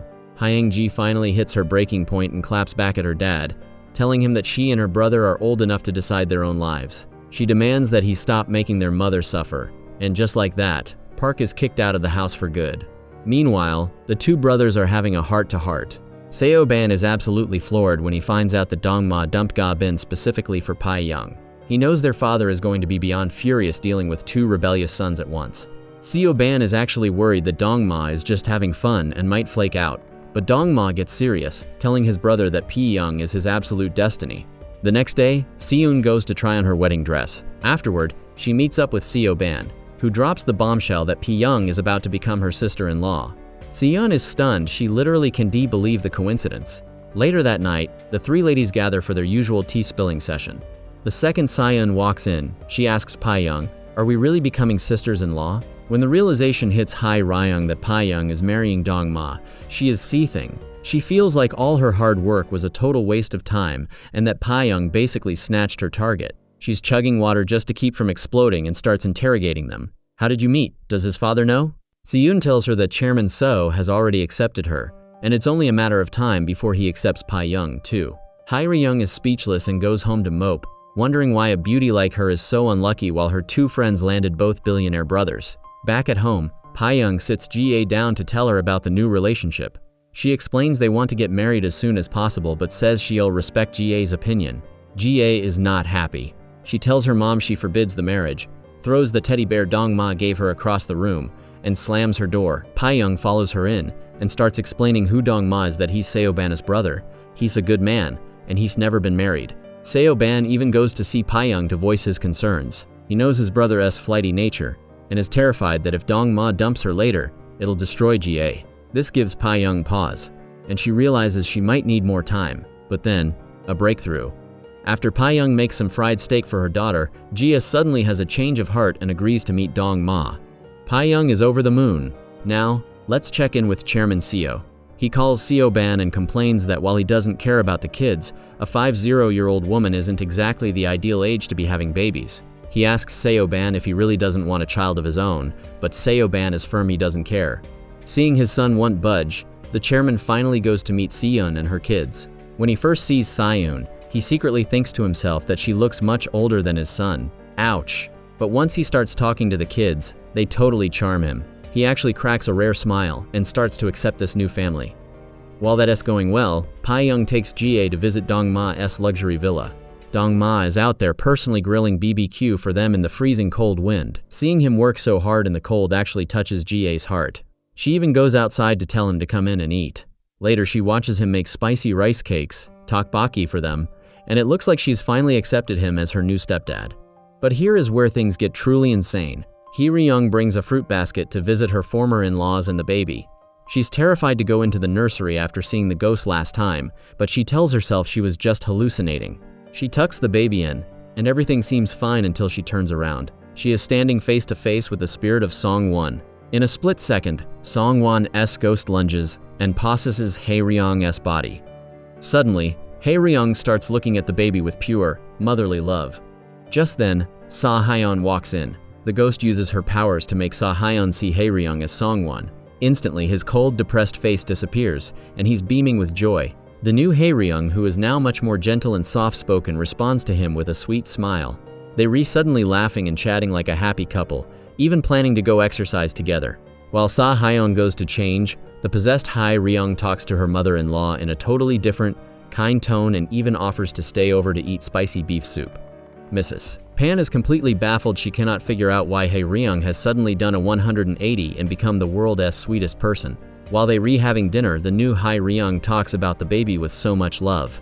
Through Ryung's body, Song-won thanks Seo-hyun's family for everything they've done for her child and expresses how much she pities Seo-hyun for having to raise the baby alone. After dinner, the two go out to exercise, and they run into Mr. Pan. Seeing him struggling with back pain, Ryung looks genuinely heartbroken and insists on buying him a high-end, comfortable bed. The three of them head to the furniture store right then and there. Later, Seo-hyun and Ryung go to the movies, leaning on each other in the dark. It's actually Song-won taking this opportunity to finally enjoy a sweet date with the man she loved. Seo-hyun's parents are weirded out by the change, but Mr. Pan is so impressed he's now 100% pushing for them to remarry. Ryung keeps coming over to visit the baby, and her gentle, soft personality is winning everyone over. Seo-hyun is feeling it too. He actually waits for her outside her house and takes her to a sauna. While he's giving her a tender massage, he asks if she has a boyfriend. When she says no, he officially proposes, "Why don't we just get back together?" And inside Hae Ryung's body, Song-won's spirit happily nods and says yes. Meanwhile, over at the ski resort, Pae-young, Ji-ae, and Dong-ma are out for dessert. Dong-ma is being incredibly attentive and sweet to Pae-young, and you can see Ji-ae's guard finally dropping. She watches her mom and Dong-ma playing around together, and seeing the genuine, unhideable smile on her mother's face, Ji-ae finally gives her blessing for them to get married. After dropping them off, Dong-ma hits the gym, where he happens to run into Yushin. Yushin can't help but notice this young, handsome guy with a perfect physique, and he is hit with a massive wave of jealousy. Later, at the pool, Yushin watches as all the girls stare at Dong-ma in admiration. He looks down at his own dad bod and just sighs. But things are getting scary at Yushin's house. While Ami and Mrs. Kim are prepping dinner, Mrs. Kim suddenly snaps. She starts hacking at the cutting board with a knife like a maniac, screams "how annoying" at the top of her lungs, and just walks away. Ami is terrified and runs to Yushin in tears, telling him his stepmother is having a mental breakdown. But Yushin, he's still protecting his first love. He blames me for not helping with the cooking and claims it's just menopause. Seriously, dude? Red flag. That night, Pae-young is daydreaming about walking down the aisle with Dong-ma. She's so excited she texts him that she misses him. Dong-ma doesn't just text back, he rushes over to her house immediately. They share a romantic hug, and she tells him the best news. Ji-ae approved the marriage. Dong-ma is ecstatic and even tries to sneak in for dinner, but Pae-young playfully manages to convince him to head home. In another weird twist, Mrs. Kim has become obsessed with musicals. She finds out Gabin's address and shows up with a ton of homemade side dishes. She's acting like a total superfan, being incredibly warm and even taking a selfie with Gabin. After she leaves, Gabin tastes the food and is deeply moved. She realizes that with fans and friends like this, she doesn't actually need a man in her life anymore. Finally, the drama with Si-yoon's family is reaching a boiling point. The kids are excited about their new life with Seo-ban, but then the delusional King Park calls and demands to see the children alone. The next day, he shows up and sees Seo-ban picking up Si-yoon, which sends him into a jealous rage. He sits the kids down and asks if they really support the remarriage. Then, he makes the most selfish demand yet.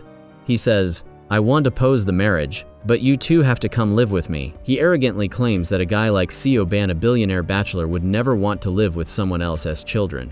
He is trying to tear the family apart one last time. Park is officially the king of gaslighting. He tells his children, "Don't be fooled by how nice Seo-ban is now. Eventually, he is going to resent you because you aren't his biological kids." He paints a nightmare scenario in which Si-yoon will have to live her life walking on eggshells just to keep her rich new husband happy. He swears that he is the only one who can truly love them, and sadly, his manipulation works on the youngest. Gu Ram, feeling guilty and pitying his lonely father, decides he should live with Park to make things easier for everyone. Hyung-gi is skeptical, but she wants her mom to be happy, so she starts to consider it too. That evening, the two billionaire brothers take Pae-young and Si-yoon out for a double date. It's a total relationship goals moment. Si-yoon is already acting like a protective wife, stopping the younger guys from pressuring Seo-ban to drink too much. Meanwhile, Dong-ma is pouring on the charm with Pae-young, making her blush with his sweet talk. Before the night ends, Dong-ma gets serious with Si-yoon. He tells her, "Please, take good care of my brother. He is a truly good man with a kind heart." It's clear these brothers have a bond that goes deep. But the next day, the mood crashes. Hyung-ji and Gu-ram sit Si-yoon down and tell her they've decided to live with their dad. Si-yoon sees through Park's kindness immediately. She knows he doesn't actually want the kids, he just doesn't want them calling another man dad. She's devastated, crying because she can't imagine getting married and leaving her children behind. Hyung-ji tries to convince her that this is for the best, saying they can bring themselves to call Seo-ban dad yet and they want to reduce her burden. She even suggests a 6-month trial of living apart. Back at his place, Park is wearing a smug, villainous grin. He's convinced he's won. He knows Si-yoon would never choose a man over her kids, so he thinks the wedding is basically cancelled. But over at Pae-young's, Dong-ma is winning the Stepdad of the Year award. He buys Ji-ae the puppy she has always dreamed of. They go out to buy pet supplies together, and Dong-ma takes the chance to thank Ji-ae for accepting him. He promises her, "I will never let you or your mother down. I will be the best father and husband you could ask for." Then, things get heavy. Dong-ma meets Si-yoon privately for a serious confession. He tells her a dark secret about Seo-ban's past, something so shocking that he tells her, If you want to back out of this marriage now, I would completely understand. Sayan is stunned, but her reaction is a total mic drop. She looks him in the eye and says, I am definitely marrying Soban. She goes home and tells her kids exactly how it's going to be. I am marrying him, and we are ALL, living together as a family. We will face every conflict and every inconvenience together and find our happiness. She tells the kids to be extra kind to Soban because he has had a heartbreaking, lonely life. The kids are moved to tears and finally agree to stay. On the night before the wedding, Soban is out at a bachelor party. He calls Siyun to ask permission to go to the after party. When she says she'd rather he didn't, he stays home just for her. He tells her he doesn't need to call her by a cute nickname because her name is already the most precious memory of his life. Then, he shows up at her door. He asks for a pre-wedding gift he wants to sleep over, even if it's just on the floor or the sofa. He tells her that every time he walks past her building, he feels a warmth he never had. He's tired of his cold, lonely house and just wants to be where she is. Siyun is deeply moved and lets him in.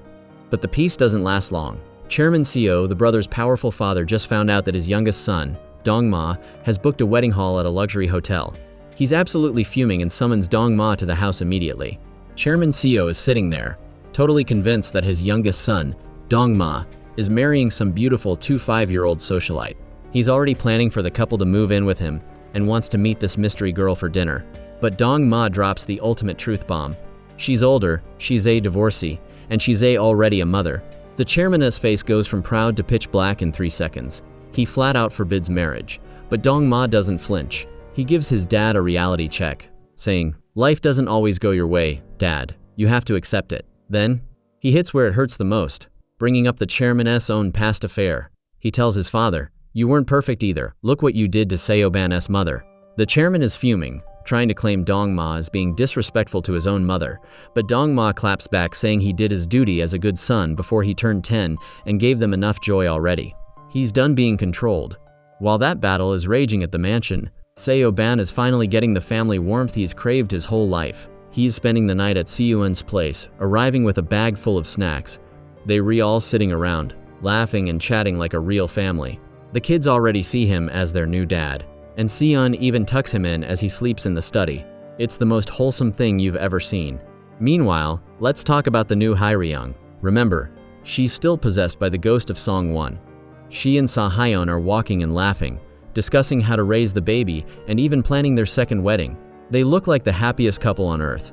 They go back to the parents and announce they were getting back together, and the old couple pops champagne. The parents are secretly thrilled, thinking they just landed a lifelong nanny for their grandson. They have no idea it's a literal ghost in there.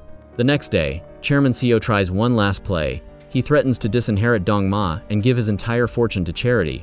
But Dongma? He's unfazed. He tells his dad, I was born with a silver spoon. I've had enough. I am fine, living a simple life with Pai Young. Then he delivers the final blow. Go ahead and disinherit me, but get ready to never see your future grandson. The chairman is totally defeated. He's lost his leverage. While Dongma is winning his war, Seoban is enjoying breakfast with CN's family. It's all smiles and laughter, a total contrast to the toxic energy of their exes. Speaking of toxic, Park is still at home, being miserable and trying to sabotage Sion's happiness. Siyun meets him one last time and shuts him down. She tells him clearly that she is moving on with Seoban and the kids are coming with her. When Park tries to be salty, mocking her by saying, oh, you were marrying a billionaire but Hyang-ji still has to work a part-time job? Siyun doesn't even blink. She tells him to stop playing the victim in front of the kids and walks away. Park's last desperate insult?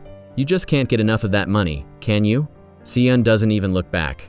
Queen Energy. Finally, our 3 leading ladies gather for one last meeting. Hyeryung drops the news. Sahyun and I are getting back together. The other 2 are shocked. This means all 3 of them are getting married at the exact same time. A triple wedding. Siyun is glowing, saying she's never been happier. Pyong is laughing, saying she loves how easily she can control the powerful Dongma. Everything seems perfect. They were celebrating, laughing, and looking forward to their new lives. But then, the phones ring. Both Pyong and Siyun get the same devastating call. The laughter stops instantly. The news? Seoban and Dongma's mother has suddenly and unexpectedly passed away.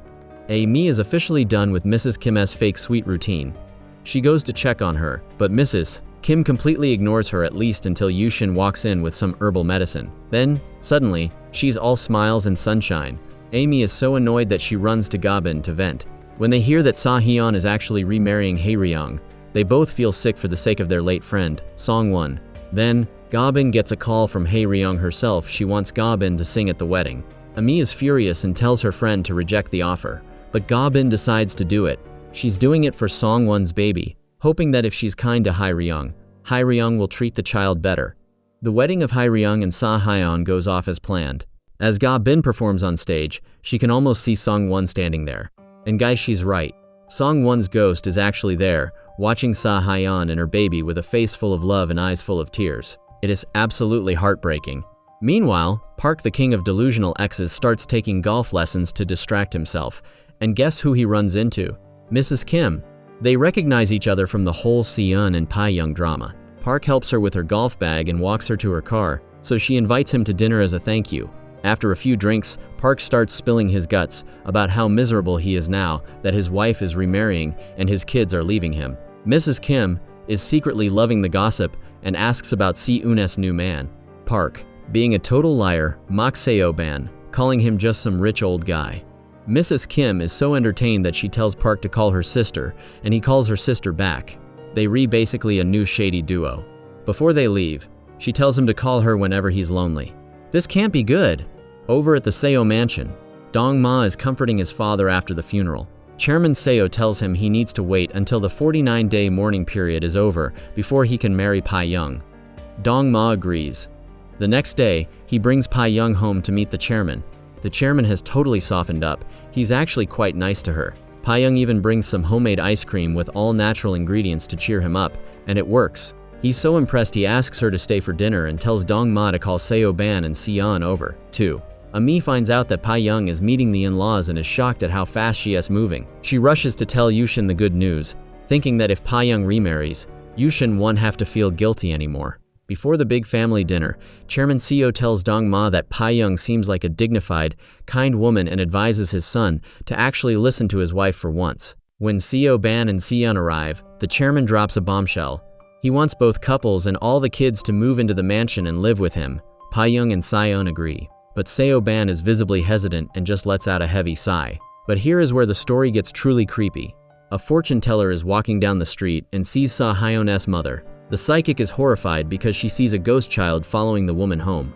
The ghost baby literally follows her into the house and climbs onto the bed. Meanwhile, in the living room, Seo-hyun's parents are pressuring Hae-ryung to have a baby soon, so they don't regret it later. But Hae-ryung bluntly tells them she has a uterine deformity and can't really have kids. The parents are stunned. Later, in their bedroom, Mr. Pan is fuming. He realizes Hae-ryung knew about her fertility issues all along, and that's why she took the money and the villa during the divorce. He thinks she is a total scammer. But Mrs. Pan is focused on something even scarier. She realizes that Hae-ryung's voice, her habits, and her entire personality have become exactly like Song-won's. They both get full-on goosebumps and decide they need to find that fortune teller. And as they are panicking, we see Seo-hyun fast asleep, happily cuddling with the ghost of Song-won. Finally, Seo-ban is worried about the chairman's request for everyone to move in. He's afraid Seon's kids won't be comfortable, so he goes home to ask them. To his surprise, the kids are super mature about it and happily agree to the move. Even though moving into a giant mansion with a billionaire father-in-law sounds a bit intimidating, Seon's kids are so mature they realize the chairman is just a lonely old man in a big empty house, and they want to be there for him. Hearing this, Seo-ban officially agrees to his father's request. We all moving into the SF Group mansion. Meanwhile, Ami is busy spilling the tea to Yushin about Pae-young, meeting her new in-laws. Yushin tries to act like he doesn't care, assuming Pae-young just tagged along with Seon. But the next day, Amy calls Pae-young to get the real story. Pae-young hesitates for a second but finally admits it. Yes, I am getting married. Ami tries to dig for details on the groom, but Pae-young shuts her down and hangs up. Ami is literally celebrating. She rushes to tell Gabin the news, thinking that once Pae-young is remarried, she can finally marry Yushin without feeling any more homewrecker guilt. She's so proud of herself for sticking it out this long. She also mentions to Gabin that Park is now all alone since Seon is moving on to a billionaire. While the exes are gossiping, our two leading ladies, Seon and Pae-young, are at a beauty salon, already acting like the official daughters-in-law of the SF Group. They already planning to downsize the household staff, thinking 3 maids is a bit much, and they've decided they'll take turns cooking for the chairman themselves. They a little worried about the head housekeeper, Butler Choi, but honestly, they've got this. But then, the toxic King Yushin enters the chat. Mi tells him Young is remarrying, and he goes into an absolute blind rage. He drives straight to Young's house and starts interrogating her. He demands that if she gets remarried, he gets full custody of GA. He has the nerve to say, a biological father is always better than a stepfather, and threatens to sue her. Young is livid. She reminds him that she gave up all the assets and alimony just to keep her daughter, and now he's back to try and snatch her away? She calls him shameless, but Yushin doesn't care. He tells her she can keep the money, but he's taking the kid. Young hits him with a mic drop moment. I don't care how many lawyers you hire, I will hire twice as many to stop you. Yushin mocks her, saying she must have snagged a good one, and then insults her by saying he didn't realize she was so desperate for a man. Young is speechless at his trashy behavior and kicks him out. Even though Young acts tough, she's secretly worried. But GA is a total rock, she tells her mom. I will always stand by your side. Then Dong-ma finds out about the threat. He asks for Yushin's phone number, telling Young, I'll handle this. Ultimate protector energy. The next day, Yushin goes to Sa Hyun for legal advice on the custody suit. Sa Hyun tries to talk some sense into him, telling him a lawsuit will only hurt GA. But Yushin is delusional. He claims that even though he lives with Amy, he won't marry her, so GA will feel more stable with him. He blames the divorce on Young being stubborn, completely ignoring the fact that he was the one who cheated. Sa Hyun looks at him with pure disgust and says, Bro, she wasn't stubborn, you cheated. Then Sa Hyun drops his own news. I'm remarried to Hae Ryung. Yushin's ego is officially taking hits left and right, but the final blow comes when Yushin meets Dong-ma at a restaurant. Yushin looks at the business card and realizes his replacement is Seo Ban's brother, a second-generation billionaire, who is way younger than Young and has never been married. Yushin is sick with jealousy. He tries to use the biological father argument again, but Dong-ma shuts it down cold. He tells Yushin, I already see GA as my own daughter, and she's happy with me. It's natural. Then he adds the final sting. And Young and I are going to have our own baby together. Yushin is fuming, calling Dong-ma uneducated in his head, but it's too late. The verbal sparring between Dong-ma and Yushin ends in a total stalemate. Dong-ma knows that at the end of the day, it's all going to come down to what GA wants. But on the drive home, Yushin is absolutely spiraling. He can stop picturing the young, fit, powerful Dong-ma being intimate with his ex-wife. He's so consumed with rage and jealousy that he pulls over just to drink his sorrows away. But while Yushin is drinking, things are getting terrifying back at his house. Mrs. Kim is officially losing her mind. She's still traumatized from being ghost-slapped by Seo Ban at his house, and she is so scared that she abandons her bed to sleep on the living room sofa. When Amy tries to check on her, Mrs. Kim suddenly drops to her knees, begging the empty air, please, don't hit me. Yushin gets home to this chaos and realizes his life is a total disaster right now. And speaking of ghosts, over at the Pan household, Mr. Pan gets up in the middle of the night to use the bathroom. He has no idea that the ghost child is literally sitting right there on his sofa, watching him. The next morning, Mrs. Kim storms over to Young's house. She claims she had a nightmare about GA being kidnapped and warns Young not to let the girl out of her sight. Then she starts gossip-mongering, telling Young that Yushin was home, swearing at her the night before. Young doesn't even blink. She just asks how Amy reacted. When she hears that Amy just sat there silently, Young is totally speechless at the weird dynamic. Then, Amy calls to say she's coming over with Yushin to pick up the runaway Mrs. Kim. But wait, Young gets another call. It's Dong-ma. He and his father, Chairman Seo, want to come over for breakfast right now. As the future daughter-in-law, Young can't say no. She frantically asks Mrs. Kim to wake up GA while she starts cooking. Suddenly, both sides collide at Young's house. When Mrs. Kim finds out the billionaire chairman is coming, she starts acting like a maniac in the kitchen, cooking frantically and laughing so loudly it's actually creepy. Yushin and Amy arrive, and Young begs them to take Mrs. Kim away before the in-laws see the mess. Mrs. Kim refuses to leave, so Yushin and Amy are forced to scurry away like cowards. Dong-ma and the chairman arrive, and the second Mrs. Kim sees these two handsome, powerful men. Her predator instincts kick in. She turns into a Stepford wife, serving them hand and foot and flirting with the chairman. Young is dying of embarrassment and finally manages to kick her out of the room. Mrs. Kim rushes to the mirror to fix her makeup, already eyeing her next target.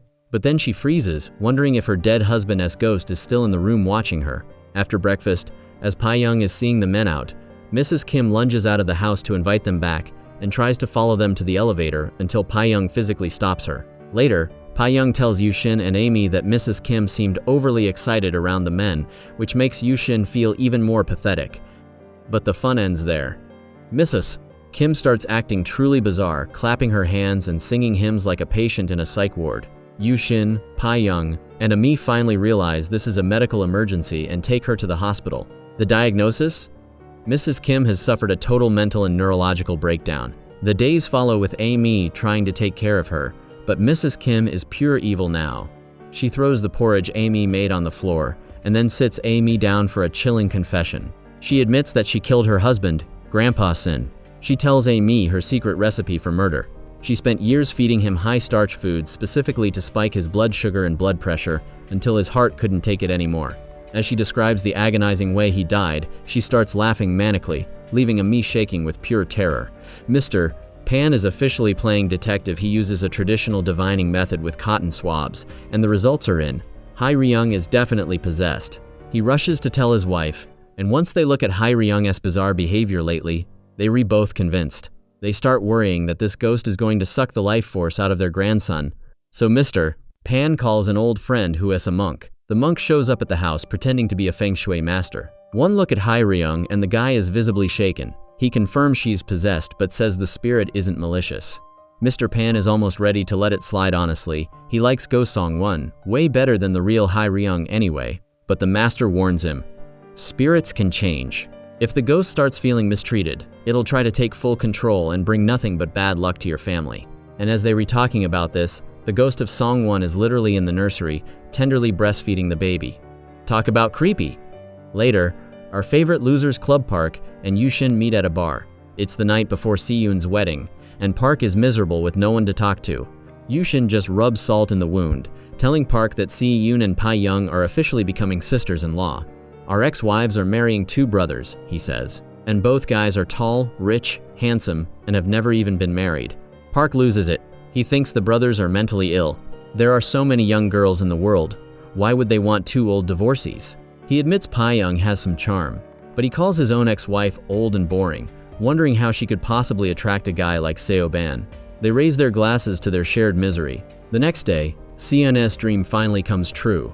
She takes Seo-ban's hand and walks down the aisle.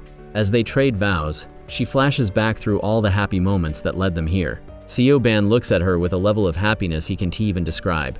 Meanwhile, Karma is hitting Park hard.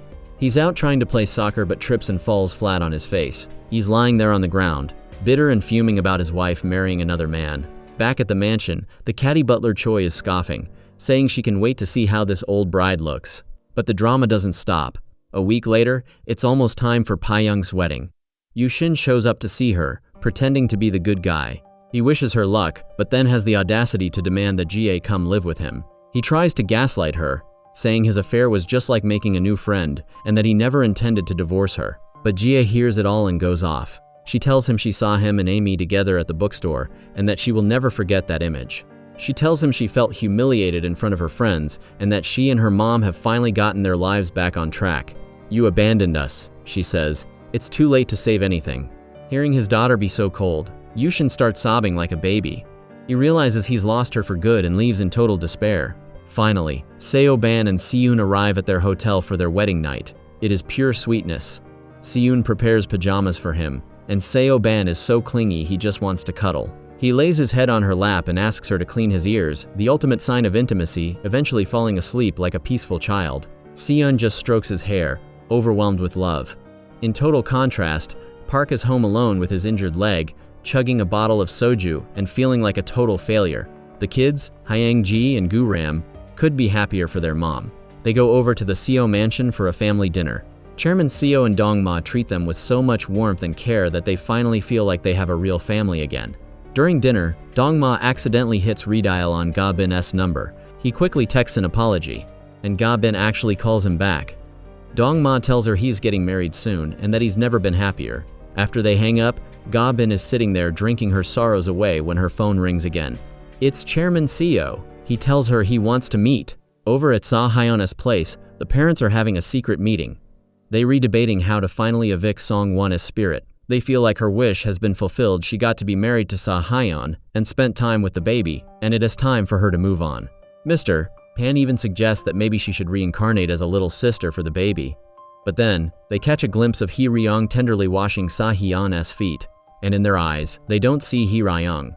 They see Song-won. The next morning, Hee-ryung is in the car trying to eat a hamburger, but the smell of the meat makes her gag. It is official. She is having morning sickness. Seo-hyun's parents decide to turn a blind eye to the possession for a while since the couple is so happy, but that changes the second Hee-ryung confirms she is pregnant. For the sake of the new baby, the parents decide Song-won has to go.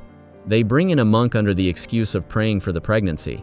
The monk starts chanting and suddenly throws a handful of red beans right into Hee-ryung's face. The spiritual force is so strong that Song-won's soul is violently ripped out of Hee-ryung's body. Mr. Pan rushes to the door, ushers the ghost out, and slaps a powerful talisman on the entrance.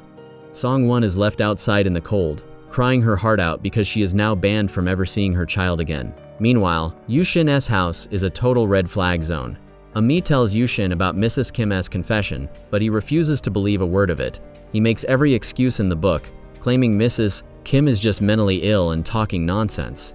He even goes out and buys Mrs. Kim a brand new luxury handbag, sweet-talking her and letting her insult Amy right to her face. When Amy confronts him, Yushin drops the ultimate toxic line. If I have to choose between the two of you, I am choosing Mrs. Kim every time. If you don't like it, leave. Ami slams the door and walks out in a rage. But our new billionaire's wives, Si-eun and Pi-young, are facing their own battles. The head housekeeper, Butler Choi, is a total villain. She's caught mocking Si-eun's kids, calling them beggars behind their backs. She's even skimping on the food budget, buying cheap, low-quality ingredients and pocketing the extra cash. During their first dinner at the mansion, Seo-ban and Si-eun immediately notice the food tastes like cheap takeout. A household war is definitely brewing. Then, things get explosive. Dong-ma picks up Jie from school and takes her horseback riding to Bond. Yushin happens to drive by and sees them. Seeing his daughter happily linking arms with Dong-ma sends him into a jealous frenzy. He drives straight to Pi-young's house and orders the housekeeper to buy boxes so he can pack up Jie's clothes. Pi-young rushes home, and a massive fight breaks out. Yushin is screaming, calling Dong-ma a bastard who isn't fit to be a stepfather. He even has the nerve to criticize Jie for linking arms with Dong-ma, implying it as inappropriate. Pi-young shuts him down, calling out his dirty mind and mocking him for even thinking that. She tells him point blank, I will never let you take her. You have a mistress and a mentally unstable stepmother at your house that is no place for a child. Yushin's response is the definition of gaslighting. He claims he isn't pressuring Jie, but rather that she needs to suffer through these hardships to grow up. He even claims he'll dump Ami just so he can focus on Mrs. Kim and Jie. Pi-young is done playing games. She looks him right in the eye and tells him that if he wants custody of Jie, he is going to have to sue for it. She reminds him that he was the one who destroyed their family with his cheating. Is it not enough that I'm disgusted by you? She asks. Do you want us to actually hate you? That finally shuts him up. Yushin realizes for the first time that they are truly 100% over. Meanwhile, Chairman Seo meets up with Ga-bin. He feels terrible about how his son Dong-ma treated her, so he tries to give her a massive compensation check. But Ga-bin is a class act. She refuses the money. With a look of pure heartbreak, she asks about Dong-ma's wedding date. The chairman doesn't have the heart to lie, so he tells her the truth. The big day finally arrives, Pi-young and Dong-ma's wedding. And you guys, Mrs. Kim is still playing her own game. She gets all glammed up, wearing her most expensive outfit and makeup, specifically trying to seduce the chairman at the ceremony. Pi-young walks down the aisle looking like a queen, and she and Dong-ma trade vows in front of everyone. While they re-celebrating, poor Ga-bin is at home alone, singing a mournful song to finally cut ties with her feelings for Dong-ma. And right behind her, the ghost of Song-won is watching, looking absolutely devastated. Cut to the honeymoon. Pi-young and Dong-ma are in their hotel room, and things are getting steamy. But as Dong-ma tries to get intimate, Pi-young stops him with a bombshell. I am pregnant. Dong-ma is so happy he's practically vibrating. They immediately call the chairman to tell him he's going to be a grandpa. The old man is so moved that he actually gets teary-eyed. Jie also settles into her new life with her stepdad's family perfectly, and for a second, everything seems great. But over at Yushin's house, it's a total mess. Yushin is still rotting in regret, missing his old life with Pi-young. He wakes up to find Ami sobbing. Why? because the breakfast she worked so hard to make is gone. Mrs. Kim stole it and threw it away. And apparently she's been doing this a lot. Yushin checks Mrs. Kim's room and finds her clothes and makeup scattered everywhere like a tornado hit. He sighs, goes back to Amai, and tells her to be patient. Then, he makes a promise. We'll get married this autumn. Ami is thrilled, but at what cost? Meanwhile, Mrs. Kim has been secretly taking breakfast to Ga-bin every morning. When she hears Ga-bin is single, she immediately starts trying to play matchmaker, promising to introduce her to a perfect guy. Over at Sa-hyun's house, things have returned to normal after the ghost left. Sa-hyun is being the perfect, doting husband to the pregnant Hae-ryung. But tragedy strikes fast. Hae-ryung is about to brush her teeth when she's hit with a sudden, sharp pain. Sa-hyun rushes home to find her on the floor, surrounded by blood. He calls the ambulance, and later, the parents get the devastating news from the hospital. Hae-ryung has suffered a miscarriage. Back at the SF Group mansion, a new war is brewing. Seon is in the kitchen, and suddenly gets hit with a wave of nausea from the smell of meat. Dong-ma and Pae-young arrive home, and the second the chairman hears Pae-young is pregnant, he loses it. He is so obsessed with his precious future grandson that he starts ignoring Seon completely. He's piling food onto Pae-young's plate while literally ordering Seon to wait on her like a servant. Seo-ban is fuming, watching his wife be treated this way, and he has to step in and call the maid to help so Seon doesn't have to do it. It gets worse though. The maids are now bullying Seon's daughter, Hae-young-ji, telling her to wash her own cup like she's a guest. Pae-young catches them and shuts it down, reminding the maid that she's being paid a salary to do her job, not to boss around the kids. That night, Seo-ban tries to comfort Seon, suggesting they go out for a private family dinner on Sunday. But Seon isn't bothered by the chairman's behavior. She tells him she has all the love she needs right here with him. Then, she goes into the bathroom and looks at a pregnancy test. Guys, Seon is pregnant too. But the peace doesn't last. The next morning, Butler Choi, the head housekeeper, is out for blood. She finds out Pae-young scolded her subordinate and storms into the room to settle the score. She's acting incredibly arrogant, talking down to Pae-young and demanding a pay raise right then and there. Butler Choi, the head housekeeper, is officially on Pae-young's list. Pae-young makes it clear that if the other maids can handle the workload, Butler Choi needs to step up and help. She points out that both she and Si-yoon are already helping out and aren't just sitting around being idle. But Butler Choi has a huge ego. She snaps back, saying she refuses to do manual labor like that, claiming her only job is to serve the late mistress. She even has the nerve to tell Pae-young that she has no right to give her orders. Pae-young isn't having it. She scolds her for being disrespectful and constantly interrupting. She tells her, "Be careful. Your mouth is going to get you in trouble," and hands her a dirty towel, ordering her to go wash it. Fuming, Butler Choi gathers the other maids and convinces them to fake quit, to scare the new wives into giving them a raise. They start trash-talking Seon and Pae-young, calling them ordinary divorcees who have no business acting like royalty. They walk right up to the ladies and quit on the spot, thinking they've got the upper hand. But Pae-young pulls a total boss move. She accepts their resignations immediately. She tells them to pack their bags and get out of the company-owned apartments as soon as possible. Talk about backfiring. The maids start begging for their jobs back, but Pae-young shuts them down and kicks them out. Meanwhile, over at Yushin's house, Amy is playing the long game now that she has a marriage promise. She is being fake nice to Mrs. Kim, even letting her dance with Yushin. The next day, she is pumping Mrs. Kim for information, and the older woman starts spilling some seriously messy tea.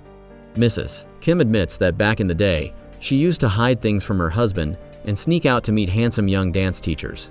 She bluntly says she only likes young, strong men, and couldn't even stand to touch her husband because of his big belly. Ami tries to secretly record the confession on her phone, but Mrs. Kim realizes what's happening and shuts up. Ami is disappointed, completely unaware that the ghost of Songwon is sitting right across from her. But check out this twist. Mrs. Kim decides to play matchmaker for Park Seon-'s ex.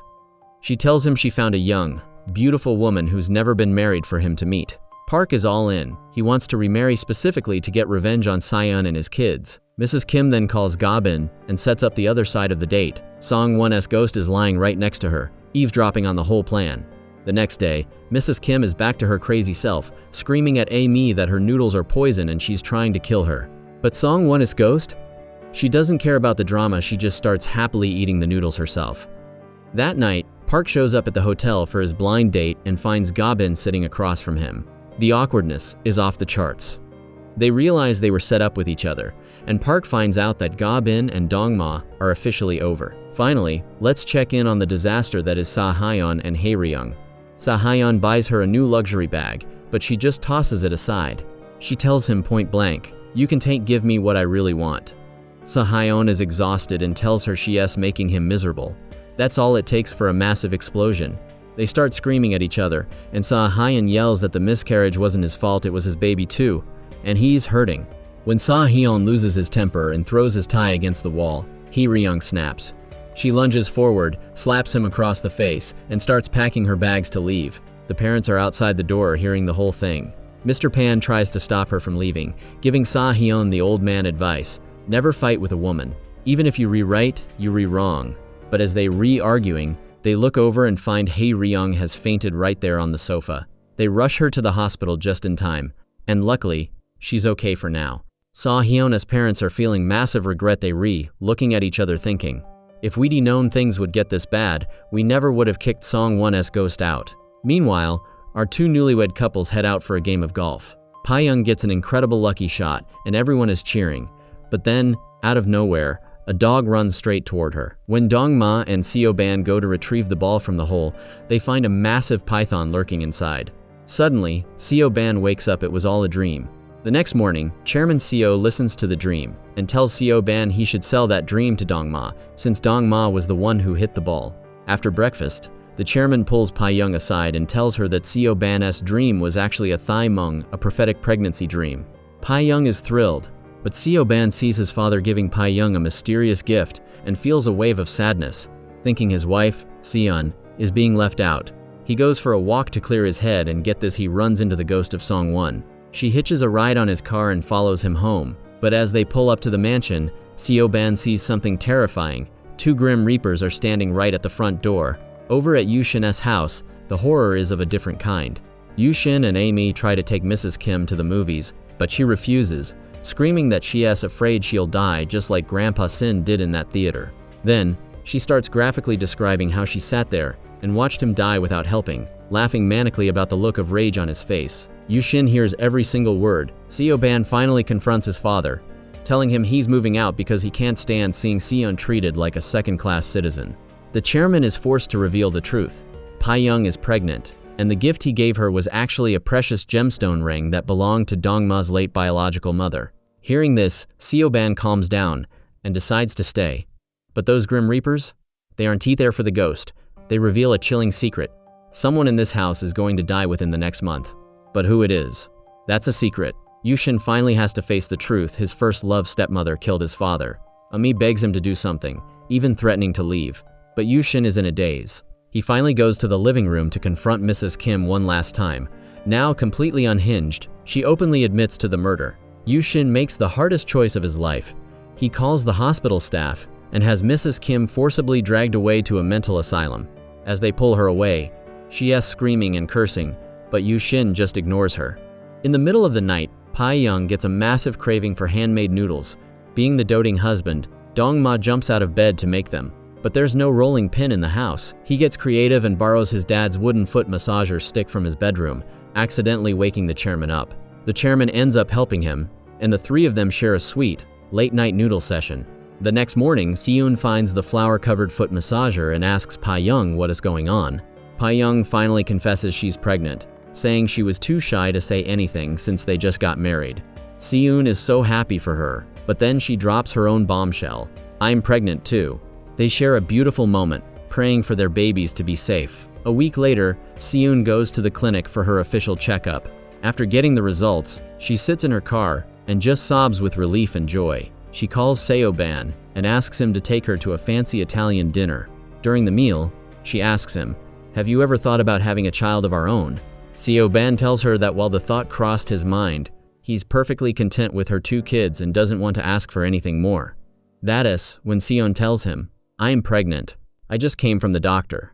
Seo-ban is speechless, overwhelmed with a happiness he never thought he'd find. They rush home together to tell Chairman Seo the news. When Chairman Seo hears that his eldest daughter-in-law, Seon, is also pregnant, he is completely overcome with emotion.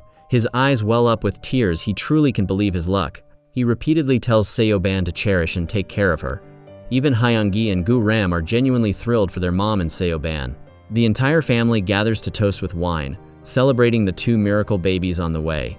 But outside, in the dark, the two cold Grim Reapers are still watching and waiting. The next day, both couples head to the hospital for their prenatal checkups. Everything looks great with the babies. While they there, they happen to spot Hai Ryung. To avoid making her feel even worse about her recent miscarriage, they decide to keep their distance and not visit her. Meanwhile, Hai Ryung is back at home, but she's suffering from headaches so intense it feels like a sledgehammer is hitting her skull. Strangely, the doctors can find anything physically wrong with her. But things get even weirder. She suddenly realizes she has a gift. She can tell the gender of a baby just by looking at a pregnant woman. Sa Hyun's parents begin to suspect that these aren't medical symptoms, but rather signs of a shamanic illness or spiritual possession. And just as they rediscussing it, Hai walks into the room and sees the ghost child sitting right there on the sofa. Sa Hyun's parents are left with literal goosebumps. Over at Park S place, life is miserable. It is a sweltering night, and his old air conditioner has finally kicked the bucket. He's tossing and turning in the heat, desperate. The next day, he finds Seon and begs her to let him live in their old house. But Seon stays firm. She tells him she's already rented it out and can just kick the tenants out. Park tries to bargain, saying he'll pay for the moving and realtor fees, but Seon just makes an excuse and shuts him down. She is officially done with him. Suddenly, the two Grim Reapers disappear. Song-won's ghost feels like she has dodged a bullet. In a chilling moment of honesty, she confesses that she actually hoped the person to die would be Seo-ban, just because she felt so lonely in the afterlife and wanted him to join her. Meanwhile, Dong-ma is out shopping for new clothes for Pai-young, totally unaware that he's being followed. Two mysterious men in suits, with terrifying black swirls where their faces should be, are trailing his every move. As Dong-ma is browsing, a massive piece of the ceiling suddenly collapses right onto his head. He falls to the ground, unconscious, with his final thoughts only being of Pai-young. And then, the show gives us a final montage that absolutely blew everyone's minds. We see Seo-ban and the ghost of Song-won, dressed in wedding outfits. Then, we see Seo-hyun and Amy of all people sharing a romantic drink together in a bathtub. Back at the Pan house, the ghost child delivers a terrifying warning to Mrs. Pan. Someone is going to snatch that old man away, referring to Mr. Pan. In the final seconds, we see Dong-ma in the back of an ambulance. He suddenly snaps his eyes open, looks at the paramedics, and asks the chilling question, "Who are you? Is it amnesia? Or has someone else taken over his body?" And that is how Season 3 comes to a close. A huge thank you to everyone for watching.